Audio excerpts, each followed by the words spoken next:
ليزيل الحيرة من أمري. فهنا علم وهنا نور وهنا منبع كل الفكر. نهر من فقه يتجلى بعقيدة صدق في صدري. لبيك أتيتك في لهف لسؤالك يا أهل الذكر. لسؤالك يا أهل الذكر. لسؤالي جئت لكي أدري. بسم الله الرحمن الرحيم. الحمد لله رب العالمين، والصلاة والسلام على أشرف الأنبياء والمرسلين سيدنا ونبينا ومولانا محمد وعلى آله و اصحابه اجمعین. با یاد و نام الله متعال برنامه امروز را آغاز می کنم. عرض سلام و خسته نباشید دارم خدمت شما بینندگان عزیز.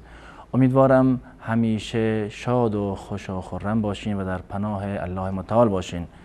مهمان خانه های شما هستیم با یکی دیگر از برنامه پرسش و پاسخ که در این قسمت نیز در خدمت جناب مولانا عبدالقدوس دهقان عزیز هستیم. خدمت ایشان نیز عرض سلام و خسته نباشید داریم. بنده خدمت جناب علی و همچنین شما بینندگان عزیز و ارجمند عرض ادب و سلام دارم. السلام علیکم و رحمت الله و برکاته و در خدمت شما هستم با سوالات بینندگان. جزاکم الله خیر. از سوالهای اسمس بینندگان طبق روال عادی برنامه رو شروع میکنیم. بیننده پرسیدن که اگر کسی مرتکب عمل زنا یا سکس شود و سپس پشیمان شود و توبه کند، آیا خداوند گناهش را میبخشه؟ الحمد لله رب العالمین و العاقبة للمتقین و الصلاة والسلام علی نبینا محمد و علی آله و صحبه اجمعین. یکی از نامه های الله متعال که گستردگی زیادی دارد، رحیم بودن الله متعال و رحمان بودن الله متعال هست که معمولا در قرآن کریم قرین مغفرت و عفو الهی هست. یعنی این که مغفرت الله متعال و رحمت الله متعال بسیار گسترده هست، بگونه ای که نام الغفور، غافر، غافر الذنب، واسع المغفره و عفو، تمام اینها دلالت بر عفو و مغفرت الله متعال می کنند که الله متعال دوست دارد که انسانهای خطاکار را و بندگان عاصیش را ببخشد و معاف بکند. صرف نظر از این که گناه چی باشد، گناه از گناهان کبیره باشد، در بالاترین مراتب گناهان کبیره باشد مانند کفر و شرک، یا گناهان صغیری باشد، الله متعال غفور و رحیم هست و تمامی گناهان را الله متعال میبخشد. در مورد عمل زنا در این شکی وجود ندارد که یکی از گناهان کبیره هست و الله متعال به خاطر عظمتی که و اباحتی که این گناه دارد و شناعت زیادی که این گناه دارد، حتی مقدمات این گناه را هم الله متعال گناه شمرده و از اونها نهی کرده. و الله متعال در قرآن کریم می‌فرماید ولا تقربوا الزنا، که به زنا نزدیک نشوید، نه اینکه زنا نکنید و این عمل را انجام ندهید، نزدیک این عمل نروید.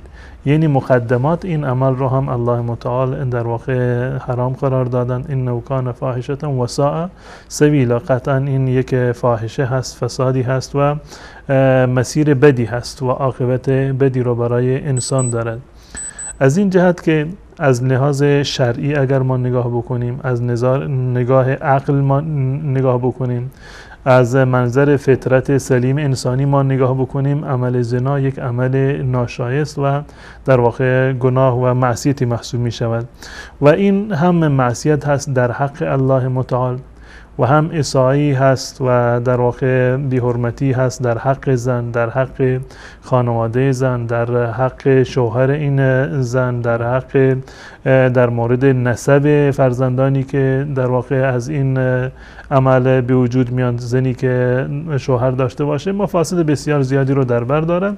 بدین خاطر الله متعال میفرماد ولا تقربوا الزنا انه کان فاحشه و ساء سبیلا، که این فاحشه هست، به این نزدیک نشوید. این حتی دوستی های در واقع نامشروع، خلوت های نامشروع، سخن های نامشروع، ارتباط با نامحرم رو و همچنین مقدمات این عمل زنا رو الله متعال به صورت کلی حرام قرار داده و به ما مسلمانان دستور داده که نزدیک نشویم. منتها این در مورد گناه بودنش هست که عرض کردم که هیچ گونه شک و تردیدی در این زمینه وجود ندارد. هر گناهی ولو این که عظیم باشد، ولو این که بسیار خطیر و خطرناک باشد، ولو این که آثار خانمانسود بسیار زیادی رو داشته باشد، اما باز هم در دایره عفو و مغفرت الله متعال قرار دارد. هیچ گناهی، نه تنها هیچ گناهی، بلکه تمامی گناهان تمام انسانهای روی زمین از خاتم تا قیامت گرفته، اینها رو یک جا جمع بکنیم، باز هم رحمت الله متعال فراتر از این گناهان هست. پس بنابراین خود ناامیدی از رحمت الله متعال یک گناه هست، یک گناه کبیره هست. ناامیدی و قنوط خیلی از بهانه میگن ما توبه نمی‌کنیم که زیرا ناامید از رحمت الله متعال هستند که الله متعال دیگر ما را نمیبخشد. خود این ناامیدی از درگاه الله متعال خودش یک نوع گناه کبیره در واقع هست و بنابر روایتی که در صحیح مسلم هست، رسول الله صلی الله علیه و سلم می‌فرماند که من تاب قبل ان تطلع الشمس من مغربها تاب الله علیه. هر کسی قبل از قیامت توبه بکند یا قبل از این که خودش از دنیا برود توبه بکند، الله متعال توبه انسان رو قبول میکند. پس بنابراین نباید ناامید باشیم از رحمت الله متعال. حتی در سوره فرقان الله متعال اضافه بر این که وعده مغفرت و توبه داده که توبه را میپذیرد، وعده داده که الله متعال گناهان انسانهایی را که توبه کردند، ایمان آوردند و عمل صالح انجام دادند، این گناهانشان را هم به نیکی و حسنات تبدیل بکند. والذین لا يدعون مع الله اله آخر ولا يقتلون النفس التي حرم الله الا بالحق ولا یزنون. بحث زنا رو هم در اینجا ذکر کرده. اون انسانهای مسلمانی که شرک نمی‌ورزند و قتل رو مرتکب نمی‌شوند و زنا نمی‌کنند، و من یفعل ذلك یلقى اثاما، هر کسی کار رو بکند قطعاً گناهکار می‌شود. یضاعف له العذاب یوم القیامة و یخلد فیه مهانا. بعد از این که الله متعال مجازاتش رو در اینجا ذکر کرده که شکنجه می‌شود در روز قیامت و خوار و ذلیل می‌شود، الا من تاب و آمن و عمل عملا صالحا فاولئک یبدل الله سیئاتهم حسنات. و اون که مگر اون کسانی که توبه کردند، ایمان آوردند و عمل صالح انجام دادند، الله متعال سیئات اینها را به حسنات تبدیل میکند و کان الله غفورا رحیم. و الله متعال غفور و رحیم است. پس بنابراین گناه چه زنا باشد یا هر گناه دیگری که باشد، اگر وابسته به حق الله متعال هست، همین یعنی پشیمان شدن از گذشته و باز آمدن از گناه، یعنی عملا اون گناه را باید ترک بکند و تصمیم این که در آینده چنین گناهی را انجام نمیدهد. این سه شرط اساسی توبه هستند. و اگر این گناه در مورد حق الناس هست، حق الناس رو هم باید دوباره بر بگرداند. یعنی اگر حق مالی رو تلف کرده، حیثیت و آبروی کسی رو در واقع زیر پا گذاشته، غیبت کرده، برود از اون حلالی بطلبد. و با این شرایط قطعا الله متعال توبه رو، ولو اینکه توبه زنا باشد، الله متعال میپذیرد. جزاکم الله خیر. بیننده بعدی سوالشون در مورد این است که اگر کسی همبستری رو دوست نداشته باشد و نوعی دچار حساسیت باشد، آیا میتواند به خاطر همین قضیه از کاندوم استفاده کند و آیا گناه دارد؟ نه، استفاده از مواردی که مانع حمل میشوند، جلوگیری از بارداری هست. بنابر مصلحتی هیچ گونه اشکال شرعی ندارد، یا اینکه بخواهند که خود بارداری رو به تأخیر بیاندازند، یا بنابر حساسیتی باشد، یا بنابر اهداف و منظوری دیگری باشد، استفاده از این ابزار از نظر شرعی اشکال ندارد و با اصول شرعی و قواعد شرعی هیچ گونه تضادی رو ندارد. سپاسگزارم از شما. بیننده بعدی گفتن که در منطقه ما رسم است که امام بعد از نمازهای پنجگانه دعا می‌کند به صورت دست جمعی. وقتی هم بهشون بگیم که این کار رو نکنید و بدعت است، میگوین نه، کسی که ما این کار نکنیم به ما مردم میگن شما وهابی هستید و این کار گناه است. این بحث دعا بعد از نمازهای مکتوبه و نمازهای فرضی اونم به صورت دست جمعی از رسول الله صلی الله علیه وسلم ثابت نیست. هیچ کدام از اصحاب رسول الله صلی الله علیه وسلم دعای دست جمعی رو انجام ندادند و هیچ کدام از ائمه اربعه اهل سنت و الجماعت این رو مسنون نمیدونند. هیچ کدام از ائمه اهل سنت و الجماعت، امام ابو حنیفه، امام مالک، امام شافعی، امام احمد ابن حنبل، هیچ کدام از این بزرگواران دعای دست جمعی بعد از نمازهای فرض را توصیه نکردند و این را مسنون نمیدونند. پس بنابراین این مذهب ائمه اربعه اهل سنت و الجماعت هست، کاری به وهابیت و غیر وهابیت نداره. در این زمینه تمام مذاهب اهل سنت و الجماعت اتفاق نظر دارند. منتها برخی از فقها قید کردند که امام صرفاً به خاطر آموزش دعا مجاز هست تا چند روزی دعا بکند، یعنی جایز هست که امام برای آموزش مقتدی ها دعا بکند تا اینکه مردم کیفیت دعا را یاد بگیرند.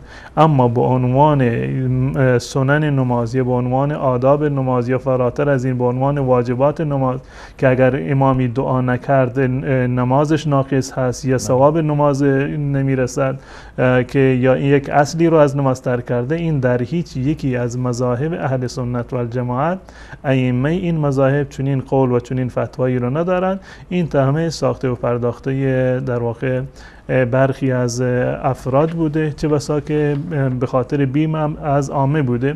اون گونه که در این سوال هم به اون اشاره شده، مردم از ترس این که مردم به اونها وهابی نگویند مجبور هستن بر این بدعت عمل میکنند، در صورتی که این نه از عمل رسول الله ثابت هست، نه صحابه چنین کاری رو انجام دادن و نه ائمه اهل سنت و الجماعت، امامان چهار مذهب اهل سنت و الجماعت چنین چیزی رو توصیه کردند یا اونو مسنون قرار دادند. چنین چیزی اصلا وجود ندارد و این سنت رسول الله صلی الله علیه وسلم بوده که بعد از نماز وقتی که نماز تمام میشده میگفته که استغفر الله استغفر الله استغفر الله 3 مرتبه اینو تکرار میکردن و بعد از این دعا که در واقع ثنایی هست، اللهم انت السلام منک السلام تبارکت یا ذا الجلال والاکرام، غیر از این دعای دیگری رو که رسول الله صلی الله علیه وسلم خونده باشند اونم به صورت دست جمعی نخوند. حتی اینو به صورت دست جمعی نخوندن، دستا رو بلند نکردند یا همه رسول الله دعا نکردند و صحابه آمین نکردند، هر کسی به صورت انفرادی این دعا رو میخوندند که اللهم انت السلام منک السلام تبارکت یا ذا الجلال والاکرام. و تمام اذکار و اورادی که بعد از نماز وجود دارد اذکار و اوراد و ادعیه انفرادی هستند به صورت اجتماعی از رسول الله صلی الله علیه وسلم، حتی در یک مورد هم چون این دعای ثابت نشده. سپاسگزارم از شما. از اتاق فرمان خواهش میکنم که شماره تماس مخصوص بینندگان را زیرنویس بکنن تا بینندگان عزیز تماس بگیرن و لطف کنن که فقط از طریق تلفن صدای ما را بشنون. جناب مولانا بیننده بعدی گفتن که من در حال خدمت بودم، در خدمت سربازی و نتونستم روزه بگیرم، یعنی شرایطش نبود. حالا آیا الان میتوانم قضاش بگیرم؟ هر کسی که بنابر هر دلیلی نتوانسته در ماه مبارک رمضان روزه بگیرد، یا به خاطر بیماری بوده یا به خاطر سفر بوده یا این که عمدن روزه نگرفته، حکم شرعیش این است که بعد از رمضان تعداد روزه هایی را که روزه نگرفته بود دوباره باید قضا بیاورد. کفاره لازم نیست. کسی که روزه نگرفته بوده به هر دلیلی روزه نگرفته باشد، ولو این که عمدن روزه خورده باشد و روزه نگرفته باشد، فقط قضا لازم هست و کفاره لازم نیست، مگر در صورتی که روزهش را با جماع و همبستری شکسته باشد. در این صورت هم قضا هست و هم کفاره. اما در حالتهای دیگر فقط قضا هست، یعنی این که بعد از رمضان و هر وقتی که فرصت کردید، اگر اینو هم به تأخیر بیاندازید برای وقت زمستان که مقدار روزها کوتاه‌تر باشند و هوا سردتر هست، باز هم اشکال شرعی ندارد، یعنی کفایت میکند چی الان روزه بگیرید چه تأخیر بیاندازید تا زمستان، هر دو صورتش جایز هست و بر شما لازم هست به تعداد روزه هایی که روزه نگرفته اید دوباره روزه بگیرید. درست. و تا زمانی که کسی توانایی روزه گرفتن را دارد فدیه از اون قبول نیست، این حتما باید روزه بگیرد، مگر برای کسی که توانایی روزه گرفتن را ندارد به جای هر روزی باید به در واقع فدیه بدهد و مساکینی رو قضا بدهد. جزاکم الله خیر. بیانده بعدی گفتن که اگر کسی دل کسی رو بشکنه، آیا میتونه انسان تو اون دنیا یا روز قیامت حق خود رو بگیره؟ قطعا در روز قیامت الله متعال میزان عدل و ترازوی عدل را در واقع میگذارند و تمام انسانهایی که مظلوم بودند حق اونها را از ظالم الله متعال میگیرد، چه این ظلم و ستم یک ظلم و ستم مادی باشد، حق کسی را ضایع کرده باشند یا آبرو و حیثیت کسی را زیر پا گذاشته باشند، هر حق و حقوقی را که در دنیا کسی از فرد دیگر ضایع کرده باشد، اگر در دنیا تلافی نکند و حلالیت نطلبد، در روز قیامت قطعا الله متعال مؤاخذه میکند و حساب و کتاب روز قیامت بر روی اعمال صالح است. و در روایتی هست که رسول الله صلی الله علیه و سلم سوال کردند از اصحاب خودشون که مسکین نزد شما کی هست؟ مفلس نزد شما از دیدگاه شما چه کسی هست؟ انسان ورشکسته. همه گفتند که اون کسی هست که دینار و درهمی رو نداشته باشد، دستش خالی باشد. به این انسان میگند که مفلس هست و چیزی رو ندارد. رسول الله صلی الله علیه و سلم همین معنی مفلس رو، معنی ورشکستگی رو به معنی اخروی اینو تبدیل کردند، یعنی یک مفهوم دیگری رو برای این اصطلاح بیان کردند. گفتم مفلس از امت من کسی هست که در دنیا نماز خوانده، روزه گرفته، زکات داده، اعمال دیگری رو انجام داده، اما در کنار اینها حقوق مردم را ضایع کرده. به یکی سیلی زده، یکی رو غیبتش کرده، یکی رو فحش داده و یکی رو مال کسی رو خورده. در روز قیامت وقتی که میرود تمام شاکیان میآیند و از اعمال خیر این فرد در واقع میبرند. نهایتا اعمال نیک این انسانی که روزه بوده و زکات و حج و بقیه همه اینها از بین میروند، باز هم افراد شاکی وجود دارند، یعنی باز هم در واقع بدهکار میشود. الله متعال دستور میدهد که از گناهان افراد شاکی بردارند و بر دوش این فرد بیاندازند و نهایتا این فرد رو به جهنم میبرند. این واقعا جای تأسف هست که دیگران با اعمال خیر شما به بهشت بروند و خود شما در آخر دست خالی باشید و به جهنم بروید. پس بنابراین اگر کسی در دنیا بر کسی دیگر ستم کرده، حق کسی رو خورده، دل کسی رو شکسته، به حیثیت و آبروی کسی اهانتی کرده، بی حرمتی کرده، در دنیا قبل از آن که این فرصت از اون گرفته بشود باید برود تلافی بکند و معافیت بطلبد تا اینکه مبادا در روز قیامت جز مفلسینی باشند که اعمال خیرشون را از دست بدهند و نهایتا در آتش جهنم بیفتند. بله، جزاکم الله خیر. تماس بینندگان وصله. اولین بیننده رو میگیریم. آقا محمد از ایران. سلام علیکم، بفرمایید. بیننده گرامی لطفا از طریق تلفن صدای ما رو بشنوید. سلام علیکم، بفرمایید. سلامت باشید. سلام علیکم خدمت آقای عبدالقدوس رقم. خدمت شما. علیکم السلام و رحمت الله. من دو تا سوال داشتم. سوال اولتون؟ یکیش اینه که من چند سال پیش یه دوسته که مثلا میخواستم زن بگیرم. لطف کنید یک کمی صداتون رو بلندتر کنید. میگه چند سال پیش. بله. یه دوسته که میخواستم زن بگیرم، دل خودم بابام راضی نشد. خب بعد یه جای خودش به دل خودش بهم زن داد. الان از یک 4-5 ساله مثلا من هر کاری کنم مثلا نمیتونم مثلا با این زن زندگی کنم. دو تا بچه هم دارم. گفتم بپرسم مثلا این جوابش چیه؟ بله، سوال بعدی؟ الان یعنی منظور شما این است که میخواهید که مجددا ازدواج بکنید یا سوالتون اینه که میخواهید همسرتون رو طلاق بدید؟ نه، مجددا میخوام ازدواج کنم ولی خب مثلا اینطوری مثلا نمیتونم میری اینه بدم دیگه. بابا مثلا از طریق خودش مثلا اینجا بردنم و من اصلا اینجا مثلا نمیشناختم. اینا هم دیگه چیه بودن. حالا دو تا بچه دارم، مثلا چند ساله مثلا مسواکم، مثلا هر کار میکنم نمیتونم مثلا بشین زندگیمون مثلا ترکنم. دلشون به همسرشون نیست. و سوال دومتون؟ سوال دوم چند تا سوال نیست، چند تا مشکل دارم که 4 ساله مثلا گفتم آقای عبدالقدوس دیگه چند تا که دوایی برام بکنن. بله، تشکر میکنم از شما. سپاسگزارم از شما. سلامت باشین. بیانده بعدی رو بگیریم. سلام علیکم، بفرمایید. سلام علیکم، بفرمایید. بیانده گرامی از طریق تلفن صدای ما رو بشنوین. سلام علیکم، بفرمایید. سلام، خسته نباشین. سلامت باشین. شبکه وصال. شبکه وصال حق و سوال شرعیتون رو بفرمایید. این سوال داشتم از خدمت استاد که میخواستم ببینم ما مجبوریم از ذبح تشیع استفاده کنیم. میخواستم ببینم این آیا ذبح بخشین دوباره دوباره تکرار کنید. صداتون یکم پایینه. میخواستم خود بپرسم که ذبح اهل تشیع درست است یا نه؟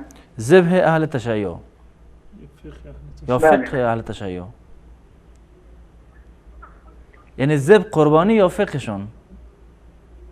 نه همون ذبح یعنی گوشتی که وقت مسئول ذبح. درست. سوال دیگه هم دارین؟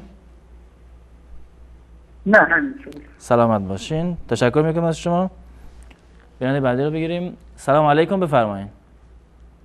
علیکم السلام و رحمت الله. خسته نباشید. سلامت باشین. خسته نباشید. خدمت جناب. بیانیه گرامی لطفاً صداتون رو یکم بلندتر کنین، صدا خیلی پایینه. و سوال شرعیتون رو بفرمایید. جانم؟ صداتون یکمی پایینه، لطف کنین صدا رو بلندتر کنید. چشم. خدمت احترام عزیزم. خدمت جناب آقای دهقان سلام عرض میکنم.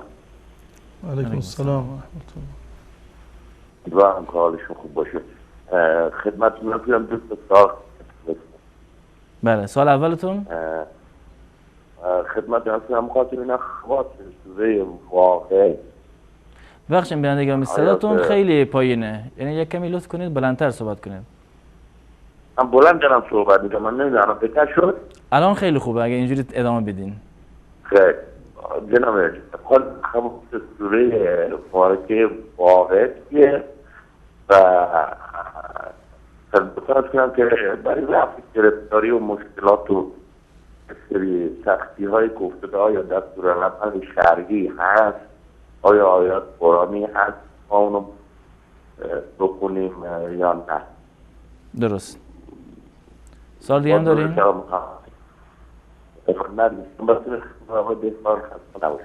سلام. تشکر میکنم از شما. یعنی بعدی رو بگیریم. سلام علیکم، بفرمایید. سلام، خسته نباشید. سلامت باشین. لطف کنید سوال شرعیتون رو بفرمایید. میخواستم چرا من والا خط خراب ظاهرا و صدا خیلی بده متاسفانه. بله؟ اصلا متوجه سوال شما نشدیم میرنده گرامی. مثل ارسنه پینا خراب کرده. بله.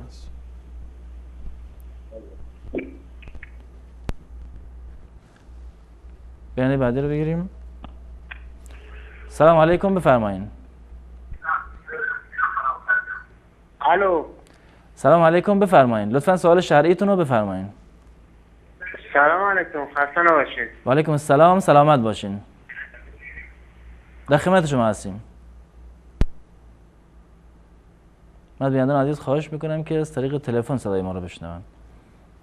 سلام علیکم، بفرمایید. خسته نباشید. سلامت باشین. منتظر سوال شرعیتون هستیم. سوالم اینه که وقتی داخل مثلا خونمون پدرم از مذهب سنت بدش میاد، خب بعد آیا من میتونم برم مثلا تو شهر دیگری برم زندگی کنم چون خیلی اذیتم و حتی اسم پسرمو به من اجازه نمیده که اسمشو بذارم عمر یا عبدالرحمن یا تو هم شهر جایز هست که مثلا از شهر برم بیرون یه جای دیگه زندگی کنم؟ این که شما پدر و مادرتون شیعه هستند خودتون هدایت شدید؟ بله من و خانم هم هدایت شدیم و حتی به اجازه نمیده که خانم هم حجاب بکنه. بسیار درست. سوال دیگه هم داریم بیانده گرامی؟ سوالم اینه که وقتی مثلا اسم پسرم خواستم بذارم عمر ولی پدرم اصرار میکنه که نه همچین اسمی رو نذار، آیا باید ازش اطاعت بکنم یا نه؟ درست. تشکر میکنم از شما. تشکر. سلامت باشین. بیانده بعدی رو بگیریم. سلام علیکم، بفرمایید. الو السلام علیکم. و علیکم السلام و رحمت الله. لطفا سوال شرعیتون رو بفرمایید. سوال شرعی از السلام علیکم و رحمت الله و برکاته. و علیکم السلام و رحمت الله و برکاته. بیننده گرامی از طریق تلفن صدای ما رو بشنوین. با گوشی با ما صحبت کنید بیننده گرامی. سلام علیکم بفرمایید. سلام خسته نباشید. سلامت باشین. منتظر سوال شرعیتون هستیم. می‌خواستم چرا در منطقه پونک مسجد اهل سنت رو خراب کردن؟ درست. سوال دیگه هم دارین؟ انشالله اهل سنت در تهران انشالله یه مسجد خوبی رو راه بیندازن. ما ادعای ما اینه. انشالله. از روستای ماخنیک تماس میگیرم. انشالله. تشکر میکنم از شما. مرسی خدا. سلامت باش. بیننده بعدی رو بگیریم. سلام علیکم بفرمایید. الو. بیننده بعدی رو سلام بگیریم. علیکم. علیکم السلام و رحمت الله بفرمایید. همی خواهر مرا شوهر است چکدگی گفتگی که اگر به اجازت ما خانه تون رفتی خانه پدر و مادر یعنی رفتی با تو سه طلاق همی چی داره؟ یعنی خواهرتون هم رفته دیگه؟ نه در خانه شوهر است گفتگی که اگر به اجازت ما خانه پدر و مادر رفتی تو با من سه طلاق. درست. سوال دیگه هم دارین؟ الو. تشکر میکنم از شما. سلام علیکم بفرمایید. الو. سلام علیکم بفرمایید. سلام علیکم. و علیکم السلام و رحمت الله. سوال شرعیتون بفرمایید. من یک سوال داشتم. بفرمایید. سوال سوالتون ما راجع به صیغه است. راجع این به صیغه روا است در اسلام یا نه؟ در چه مذهبی یعنی؟ یعنی در ایران مردم صیغه میکنن اهل تشیع. درست. این رواست یا نه؟ این را من میخوایم بفهمم. درست. انشالله پاسخ دریافت میکنید. بسیار. تشکر میکنم از شما. بیننده بعدی رو بگیریم. سلام علیکم بفرمایید. بیننده گرامی از طریق تلفن و گوشی تلفن با ما صحبت کنید. سلام علیکم بفرمایید.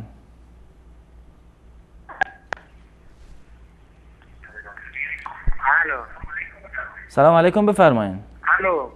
بفرمایید بیننده گرامی. سلام علیکم خسته نباشید. و علیکم السلام. سلامت باشین. در خدمت شما هستیم. یه سوال داشتم. سوالتون رو بفرمایید. که بچه ها خواهد اسم بچه ها؟ که بچه ها خواهد نمازیش بلد نبود. صداتون خیلی پایینه بیننده گرامی. یه بچه نمازیش بلد نبود.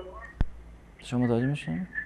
صدای تلویزیون رو ببندید بعد صحبت کنید بیننده گرامی. ما گفتن که حلال شریف و قلیانه را بخوان. بیا والا خطرتم بخوان. متوجه سوالتون نمیشیم. دو باهر بخوان. اگه دوباره سوال مطرح کنید لطف کنید. الو. الان دوباره صحبت بکنید. سوالتون رو دوباره مطرح کنید. یکی بچه های ما یکی بچه های ما نمازیش بلد نبود. ما بعضور حلال شریف و قلیانه را بهش یاد دادم. درست. اونا حالا میگن که کسی دیگه میگه که نمیشه نمازیش نمیشه موادم اگر نخوانه کرده بخوانه بهتره موادم گناهش مال ما است ثوابش مال تو موادم بخوان تو هم گناهش چی میشه؟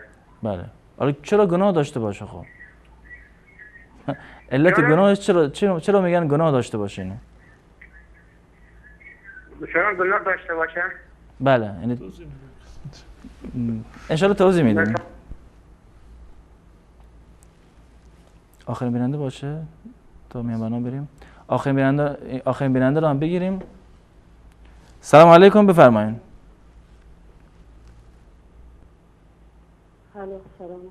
و علیکم السلام و رحمت الله. لطفا صداتون یکم بلندتر کنید و سوال شرعیتون رو بفرمایید. سلام خدمت شما مجری محترم و استاد گرامی. و علیکم السلام و رحمت الله. بفرمایید. میخواستم بپرسم نمازهای سنت من فقط نماز صبح و عشاء رو میخونم، حکمش چیه؟ مثلا واجبه که بله همه نمازها سنت ها خونده بشه یا نه؟ یا اشکالی نداره؟ انشاءالله پاسخ رو دریافت میکنین. خیلی ممنون. سلامت باشین. تشکر میکنم از شما. بینندگان گرامی، در اینجا با هم یک میان برنامه میبینیم، دوباره باز خواهیم گشت، در خدمت شما خواهیم بود. با ما باشید.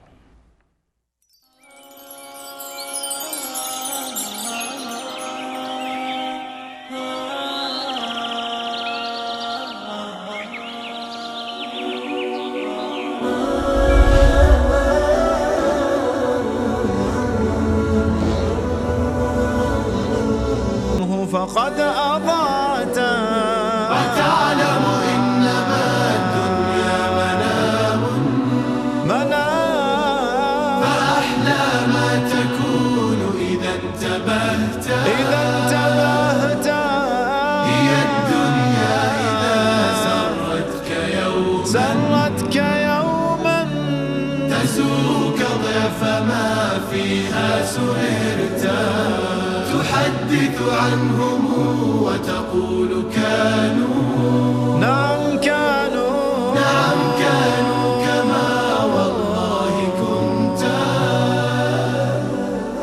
حديثك هم وأنت غدا حديث لغيرهم فأحسن ما استطعت سل الأيام عن عم وخال وما لك والسؤال وقد علمت ألست ترى ديارهم خواء فقد أنكرت منها ما عرفت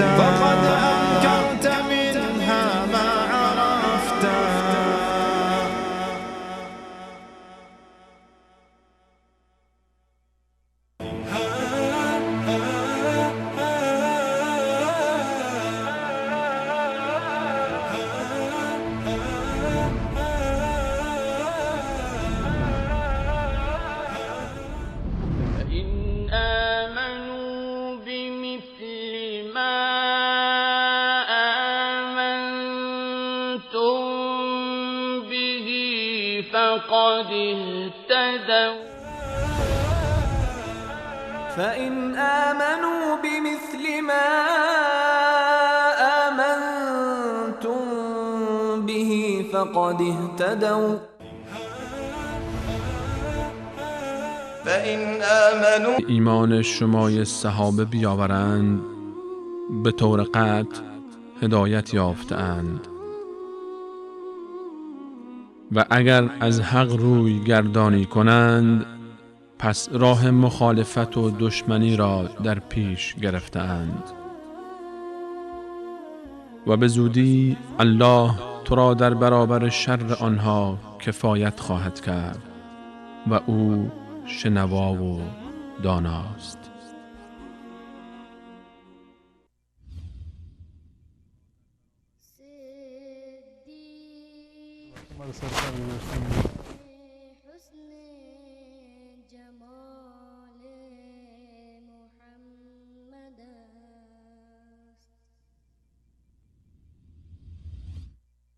صديق عكس حسن جمال محمد است فاروق ظل جاه جلال محمد است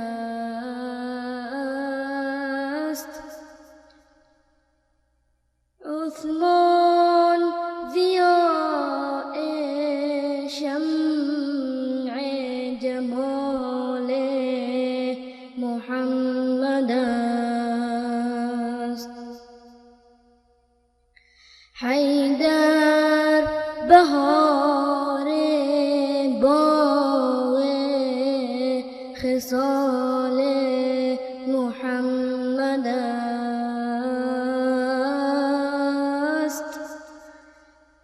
اسلام ما اطاعت اصحاب احمد است. ایمان ما محبت آل محمد است. ایمان ما محبت آل محمد است.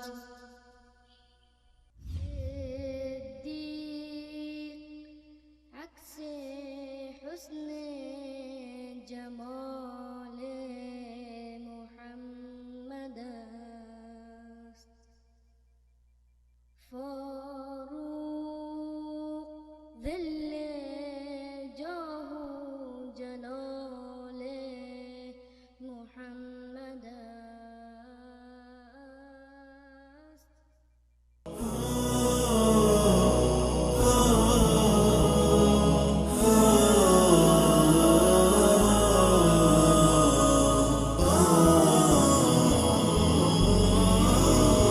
بسؤالي جئت لكي أدري لأزيل الحيرة من أمري فهنا عرض سلام و خسته نباشید مجدد دارم خدمت بینندگان عزیز. جناب مولانا اولین بیننده سوالشون این بود که گفتن 4 سال پیش من خواستم ازدواج بکنم ولی پدرم با زنی که انتخاب کرده بودم راضی نبود باش ازدواج کنم و خودش برای من یک همسر انتخاب کرد، اما الان من دلم با اون نیست و نمیدونم چه کار کنم در حالی که بچه دارم هستم. بسم الله الرحمن الرحیم. در مورد انتخاب همسر انسان باید از همون مرحله اول که آشنایی هست قبل از انتخاب باید موارد شرعی رو مراعات بکنن و اون معیارهایی رو که رسول الله صلی الله علیه و سلم معیار قرار دادند برای انتخاب همسر اونها رو باید ما مد نظر داشته باشیم که مقدم بر جمال و زیبایی و مال و ثروت و حسب و نسب و قوم در واقع همسر هست. قبل از اینها مسئله دیانت و دینداری هست که باید مد نظر قرار بگیرد و در این زمینه حتما باید والدین تفاهم داشته باشند با فرزندانشون و انتخابی باشه که مورد رضایت همه باشه، زیرا که این فرزندان هستند که با هم دیگر میخواند که زندگی بکنند. پس بنابراین از همان ابتدا باید معیارهای انتخاب و گزینش باید دقیق باشند و با مشاوره و در واقع موافقت همه انتخاب بشود. این مرحله اولش است. اکنون که ایشون زن گرفتند، ازدواج کردند، رضایت دادند عملا خودشون و این زن رو در واقع پذیرفتن، این زن بیچاره که گناهی نداشته، شما رفتی به خواستگاریشون، چه به خاطر اصرار پدر و مادرتون بوده چه به خاطر علاقه خودتون بوده، به هر صورت شما بودید که اقدام کردید برای خواستگاری و رفتید خونه این خانواده این زن و از ایشون خواستگاری کردید و الان عملا زندگی رو شروع کردید و الله متعال به شما بچه‌ای رو هم عنایت کرده. پس بنابراین اکنون که در یک عمل انجام شده قرار گرفته اید، حرف دل را کنار بگذارید. همه چیز دل نیست. شما باید تجدید نظری بکنید در زندگی خودتون. شاید اون چیزی که شما در ذهنتون هست، اون رویایی که شما در ذهن شما دارید هیچ وقت برآورده نشود. یک چیزی هست که خارج از در واقع امکان هست. همین زنی رو که شما دارید، شما نگاه بکنید، خوبی هایش رو بسنجید. چه بسا زن دیگری که شما بگیرید این خوبی ها و این محاسن رو در واقع نداشته باشد، سازگار هست و در زندگی شما مشکلی وجود ندارد و صرفا این مشکل این است که شما در واقع دلتون یک مقدار در واقع به این زن نیست و ایشون رو دوست ندارید. اما اکنون تنها زن شما نیست بلکه مادر بچهای شما هست. ادامه دادن این زندگی به نفع خود شما، به نفع فرزندانتون هست و اینو بدانید که تمامی مواردی که شما صرف میکنید، چه از نظر عاطفی، چه از نظر معنوی یا از نظر مادی، تمام مواردی رو که شما صرف میکنید برای همسر خودتان، اینا جز صدقات و خوبی های شما نوشته میشن، جز حسنات هستن. در روایتی هست رسول الله صلی الله علیه و سلم میفرماند که حتی لقمه تضاها فی فی امرأتک، حتی لقمه نانی که شما به همسرت میدهی، در دهان همسرت میگذاری، این برای شما حسنه نوشته میشود. و خود کفالت این بچه ها که الان مسئولیتشون به نام شما هست، بچه های شما هستن، اگر فردا ناباب بار بیاند این به نام شما هست و بدنامی برای شما هست. پس بنابراین این زندگی رو من توصیه میکنم که با تمام معیارهای دینی و شرعی شما باید این رو ادامه بدید و این جزء حسنات و خوبی های شما در واقع هست، ولو این که در واقع این زن مطابق با میل دل شما نباشد. منتها اگر باز هم احساس کردید که نیازی به همسر دیگر دارید، از نظر جسمانی، از نظر روحی و عاطفی نیازی به همسر دیگر داشته باشید، در صورتی که شرایط برای شما مهیا باشد، هیچ گونه اشکال شرعی ندارد. شما می توانید که همسر دوم را انتخاب بکنید و مجددا ازدواج بکنید، اما این جوانمردی و شهامت را داشته باشید که این همسری رو که ازش خواستگاری کردید، عملاً با اون ازدواج کردید، برای شما چند تا بچه آورده، این رو هم به خاطر الله متعال و به نیت حصول ثواب و در واقع این رو نگه دارید و بچه هایتون رو به نحو احسن انشاءالله تربیت بکنید. بله، جزاکم الله خیر. بیننده بعدی سوالشون این است که گفتن که آیا خوردن ذبح اهل تشیع درسته یا نه؟ وقتی که اهل تشیع بحثش هست، تشیع فرقه های گوناگون و متفاوتی هستند. نمی شود که یک حکم کلی رو برای همه صادر کرد. نصیری ها هستند یا اسماعیلی ها هستند یا فرقه های دیگری که جز غلات هستند که حتی خود شیعه هم اونها رو کافر می دانند. خوردن ذبیحه چنین افرادی به هیچ عنوان جایز نیست. یعنی غلات شیعه ذبیحهشون حرام هست، زیرا که قبل از اهل سنت خود تشیع هم این فرقه های شیعه انحرافی رو اونها رو در واقع کافر میدونن. و یکی از شرایط اصلی حلال بودن ذبیحه اسلام هست که اون کسی که ذبح میکند یا مسلمان باشد یا اهل کتاب باشد. و این افرادی که جز شیعیان اسماعیلی هستند و شیعیان بقیه افراطی که وجود دارند، علی اللهی هستند یا در واقع غلوی دارن در حضرت علی رضی الله تعالی عنه که در حد خدایشون رسوندن، یا احیانا شیعه های دیگری که در میان خدا و در میان ائمه خودشون فرقی رو قائل نیستن. اگر ازشون سوال بکنید که فرق در بین خدا و در واقع 12 امام چی هست، صرفا اینو میگن که فرقشون فقط این است که الله خالق هست و اینا مخلوق هست، در بقیه صفات با هم دیگر یکی هستند. کسی چنین اعتقادی داشته باشد قطعا کافر هست و ذبیحه‌اش حلال نیست. اما عموم شیعه‌ای که در واقع شیعه بودنشون به معنی محبت اهل بیت رسول الله صلی الله علیه و سلم است، ما هم اهل بیت رسول الله صلی الله علیه و سلم هستیم.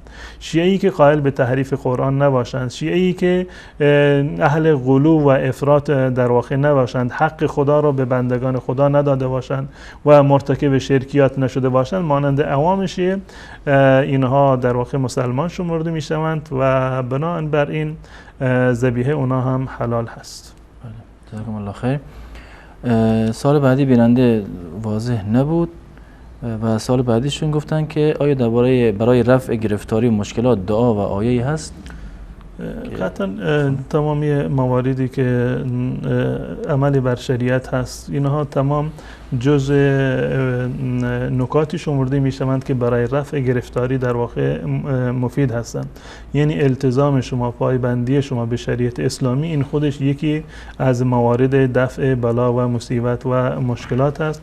و یکی از نکات بسیار مهمی که در این زمینه وجود دارد استغفار هست. انسان همیشه باید استغفار بکنه. در حدیث حضرت عبدالله ابن عباس رضی الله تعالی عنه آمده که من لزم الاستغفار، که در حدیثی هست که هر کسی که استغفار رو همیشه لازم بگیرد، یعنی همیشه استغفار بکند، الله متعال از هر مشکلی و از هر رنج و غمی او رو در واقع خلاصی میدهد و رهایی میدهد. مهمترین دعا دیگه استغفار. بله، مهمترین دعا در این زمینه استغفار است. و صیغه های متعددی رو دارد، یا همین استغفر الله، صرفا همین اندازه استغفر الله یا استغفر الله العظیم الذي لا اله الا هو الحي القيوم واتوب الیه و صیغه های دیگری که در این زمینه وجود دارند برای رفع مشکلات و گرفتاری ها. این دعا بسیار مفید است. بله، جزاکم الله خیر. برای بیننده بعدی سوال پیش اومده در مورد این که گفتن در تهرانی که بالاخره نه که سوال یک بیننده، سوال چند همه بیننده ها هست که در تهران پایتخت ایران که کلیساها و نمیدونم آتشکده ها یا همون عبادتگاه های زرتشتی ها و حتی برای یهودی ها جای عبادت وجود داره، چرا نمازخانه اهل سنت را در پونک تخریب میکنن؟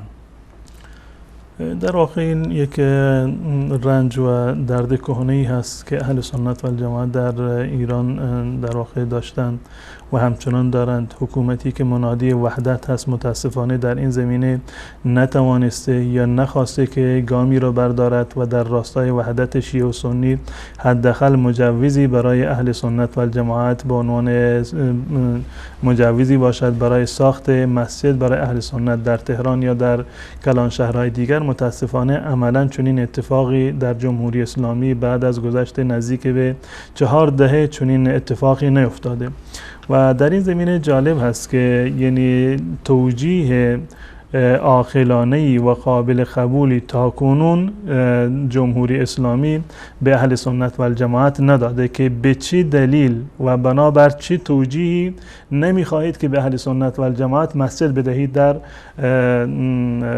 تهران یا در شهرهای دیگر، کلان شهرهایی که وجود دارند. در بسیاری از شهرها اهل سنت و الجماعت مسجد ندارند. نمازخانه هایی که دارند خونه های مسکونی هست، مردم در خونه جمع میشوند و به صورت دوره‌ای احیانا نماز جماعت رو هر در وقتی در یک از این منازل میخونند یا حتی در جاهایی که مسجد هست صدای اذان رو اجازه نمیدند که با بلندگو اهل سنت و الجماعت اذان بگویند و مشکلات از این قبیل وجود دارند. تا کنون من با وجودی که این مسئله رو دنبال کردن هیچ توجیه قانع کننده‌ای از طرف حکومتی که منادی وحدت هست تا به حال من نشنیدم و کاش که اون کسانی که به مصلحت نظام میاندیشند و میاندیشیدند واقعا به مصلحت نظامی که خود را منادی وحدت و تخریب بین مذاهب میدانند و بالاترین گزینه‌ای که انتخاب کردند. حتی چند شب قبل من حتی من دیشبم اینو شنیدم از یکی از روحانیون شیعه که میگفتند به خاطر امنیت هست، به خاطر امنیت کشور هست که چون که دولت ناتوان هست نمیتواند که امنیت اهل سنت و الجماعت رو تأمین بکند، اونم از جانب شیعیان افراطی. و واقعا جای سوال هست که حکومت جمهوری اسلامی قریب به 4 دهه نتوانسته که شیعیان افراطی رو معتدل بکند.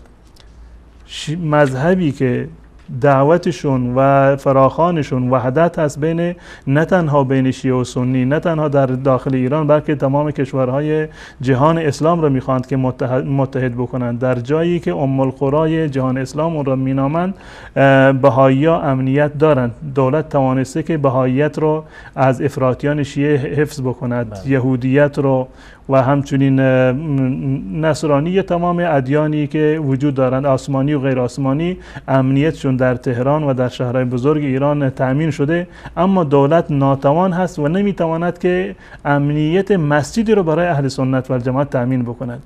جالب هست که این همین حکومت توانسته که نمازخانه های خودشون رو، مساجد خودشون رو، حسینیه های خودشون رو در مراکز اهل سنت و الجماعت در شهرهای سنی نشین و قطعا افراطی های سنی هم هستند، توانسته که در اونجا حسینیه هایی رو حتی در شهرها و روستاهایی رو من سراغ دارم که صرفا یک خانواده شیعه وجود دارد، برای یک خانواده شیعه رفتن حسینیه زدن. چگونه هست که دولت در مناطق سنی نشین توانسته که امنیت حسینیه های شیعه رو تأمین بکند، اما در مرکز و در پایتخت نمیتواند که امنیت یک نمازخانه رو یا مسجد رو برای اهل سنت و الجماعت تأمین بکند؟ این واقعا لکه ننگی هست و انشاءالله من این رو یعنی به فال خیر میگیرم و این نقطه رو باید اهل سنت و الجماعت بدونند که زمانی که مسجدی به اهل سنت و الجماعت داده نمی شود، نمازخانه ای رو که مردم از پول خودشون خونه و محل زندگی خودشون رو تبدیل کردن به نمازخانه، باز هم نظام جمهوری اسلامی راضی نیست به این عمل که مردم برن در اونجا در واقع نماز بخونن. این دلیل محکمی هست بر این که دولت جمهوری اسلامی در ندای وحدت و در فراخوان وحدت صادق نیست. اگر صادق بودند حداقل مسجد میدادند به اهل سنت و الجماعت و یا حداقل کمتر از اینش تأمین میکردند، اجازه میدادند که مردم بروند در خونه های خودشون نماز بخونن، مانند نمازخانه پونک یا نمازخانه های دیگری که در واقع وجود داره. هیچ کدام از این نمازخانه ها از جانب حکومت واگذار نشده به اهل سنت و الجماعت، همهشون ملک شخصی هست و کاربری دیگری داشته که مسکونی هست، مردم در اونجا در واقع نماز میخونن. هرچی ما داد بزنیم که این حکومت در واقع در ندای وحدت صادقانه عمل نمی کند، این حدود قریب به 4 دهه هست و عملا هیچ گونه گامی برای وحدت برداشته نشده.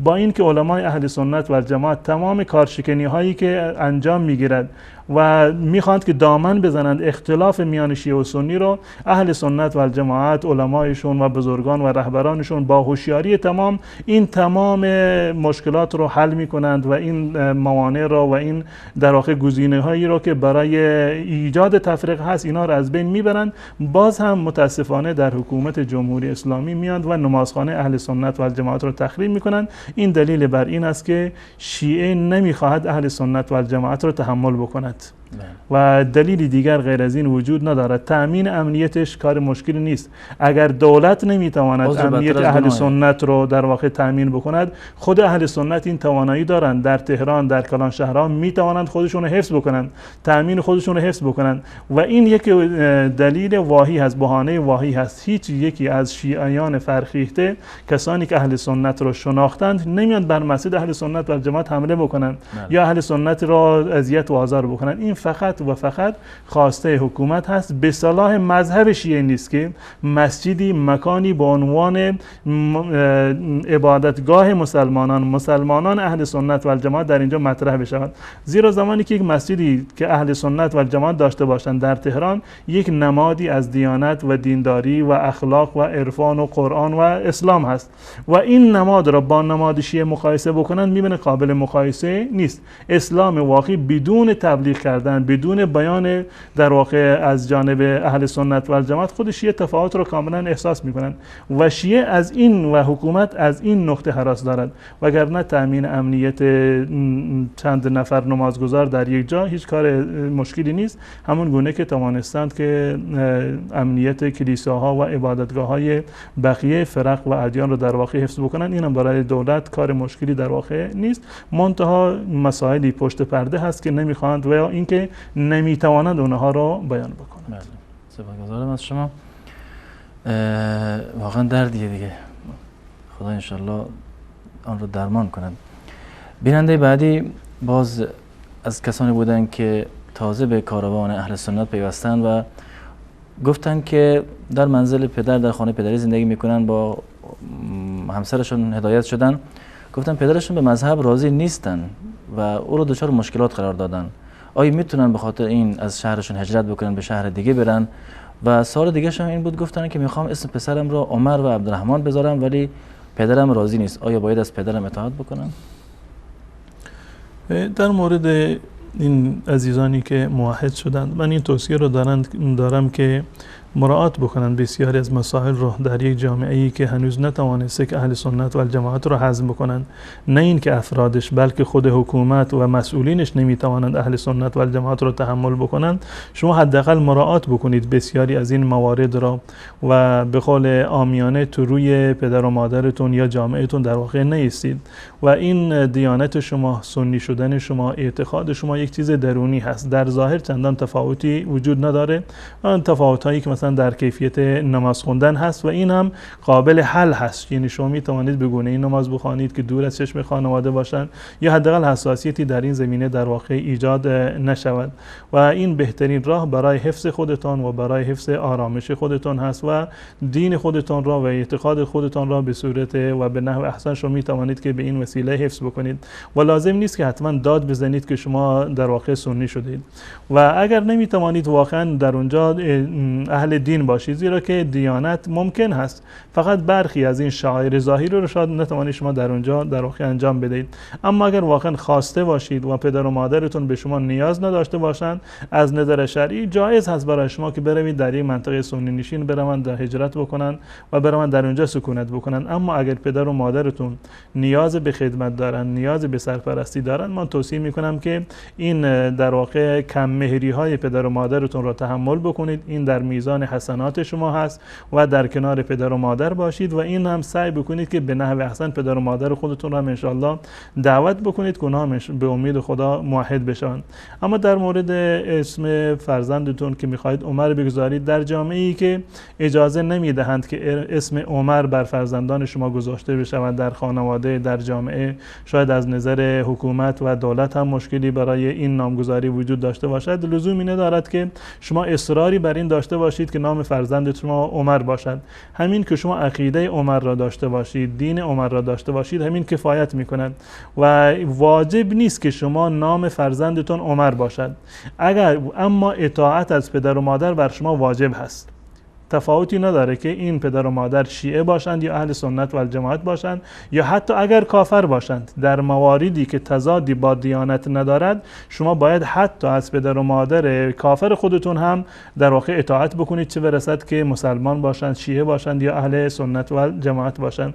در این زمینه نظر بنده این است که شما از این پدرتون اطاعت بکنید و نام فرزندتون را عمر نگذارید، اما سعی بکنید که دین عمر را، اعتقادات عمر را که همان اسلام ناب و واقعی هست، اون را عملا در زندگی خودتان اجرا بکنید. جزاکم الله خیر.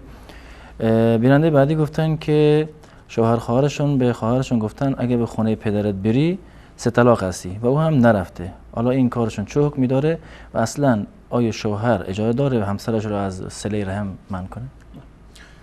از نظر شرعی یک نکته ما باید مد نظر داشته باشیم. طلاق یک بازیچه نیست. طلاق یک حکم شرعی هست، یک معنی شرعی دارد و یک آثار و عواقب شرعی بر اون مترتب می شوند. یعنی یک عمل در واقع هست که موجب جدایی بین زن و شوهر می شود و بحث طلاق هست. پس بنابراین در استفاده از لفظ طلاق و به کار گرفتن این حق شما باید اعتدال رو مد نظر داشته باشید. طلاق یک اهرم فشاری بر زن نیست. طلاق یک گرزی نیست که شما چوبی نیست که این رو همیشه بر بالای سر زن نگه داشته باشید تا اینکه تا کوچکترین کاری رو انجام داد شما تهدید به طلاق بکنید. طلاق یک ابزاری هست و یک وسیله‌ای هست برای نجات و رهایی یافتن از زندگی که تحملش برای شما مشکل نباشد. آخرین راه حل هست و شما نمیتوانید که در هر مناسبت این لفظ طلاق را بر زبان خودتون در واقع اجرا بکنید و قسم خوردن به طلاق هم حرام هست و منع کردن همسر از صله رحم هم حرام هست. یعنی به هیچ عنوان هیچ شوهری این حق را ندارد که زنش را از ملاقات پدر و مادر در واقع یا خویشاوندان خودش منع بکند و این حق شرعی هست، واجب هست بر تمام، همون گونه که بر خود این شوهر فرض هست، واجب هست که صله رحم را انجام بدهد، بر همسر ایشون و بر زنشون هم این فرض هست که به پدر و مادرش در واقع خواهر و برادرای خودش رسیدگی بکند و این صله رحم رو در واقع داشته باشند و هیچ کسی، نه شوهر حق دارد که زنش را منع بکند و نه زن حق دارد که شوهرش را منع بکند از صله رحم به خویشاوندان و پدر و مادر خودشون. اما حکم این لفظی که به کار بردند که اگر به خانه در واقع پدر و مادرت بروی، اونم گفتن بدون اجازه من اگر رفتی. خب داریم با هم دیگه تفاهم داشته باشند، با اجازه برود، با در واقع همدیگر صحبت بکنند، موافقت شوهر رو جلب بکنند، بعد از اون برود به ملاقات پدر و مادرش که در این زمین اشکالی به وجود نیاید. اما از نظر حکم شرعی این لفظ اگر کسی به زنش بگوید اگر رفتی طلاق هستی، از دیدگاه عموم فقهای اهل سنت و الجماعت این طلاق معلقی شمرده می شود و این را واقع می دونند و جزء طلاق‌های نافذ میدونن. در صورتی وقتی که اون مشروط کاری رو که به طلاق رو بر اون مشروط کرده اون اتفاق بیفته، اگر به خانه پدر و مادرت رفتی طلاقی، از دیدگاه عموم اهل سنت و الجماعت اگر برود در واقع طلاق میافتد. من بارها عرض کردم که نظر بنده این است که این قسم به طلاق هست، با وجود این که قسم به طلاق حرام هست و جایز نیست. انسان اگر قرار هست قسم بخورد، تاکید بکند، به طرف مقابل بفهماند که من در این امر و در این تصمیم خودم جدی هستم، راهش قسم خوردن به نام الله متعال هست و صفات الله متعال. قسم خوردن به طلاق یا به تعبیر عامیانه زن طلاق کار حرامی هست و اصلا موردی نداره که انسان طلاق رو و بحث زندگی رو در اینجا به میان بیاورد و این از نظر من یک یمین به طلاق هست، قسم به طلاق هست و کفارش هم همون کفاره قسم هست و اگر هم برود طلاق از دیدگاه من واقع نمی شود. اما مراعات بکنن تا اینکه یک تفاهمی و موافقتی در میان این زن و شوهر وجود داشته باشه. بله، جزاکم الله خیر. بیننده بعدی درباره صیغه سوال کردن که آیا صیغه جایز است یا نه؟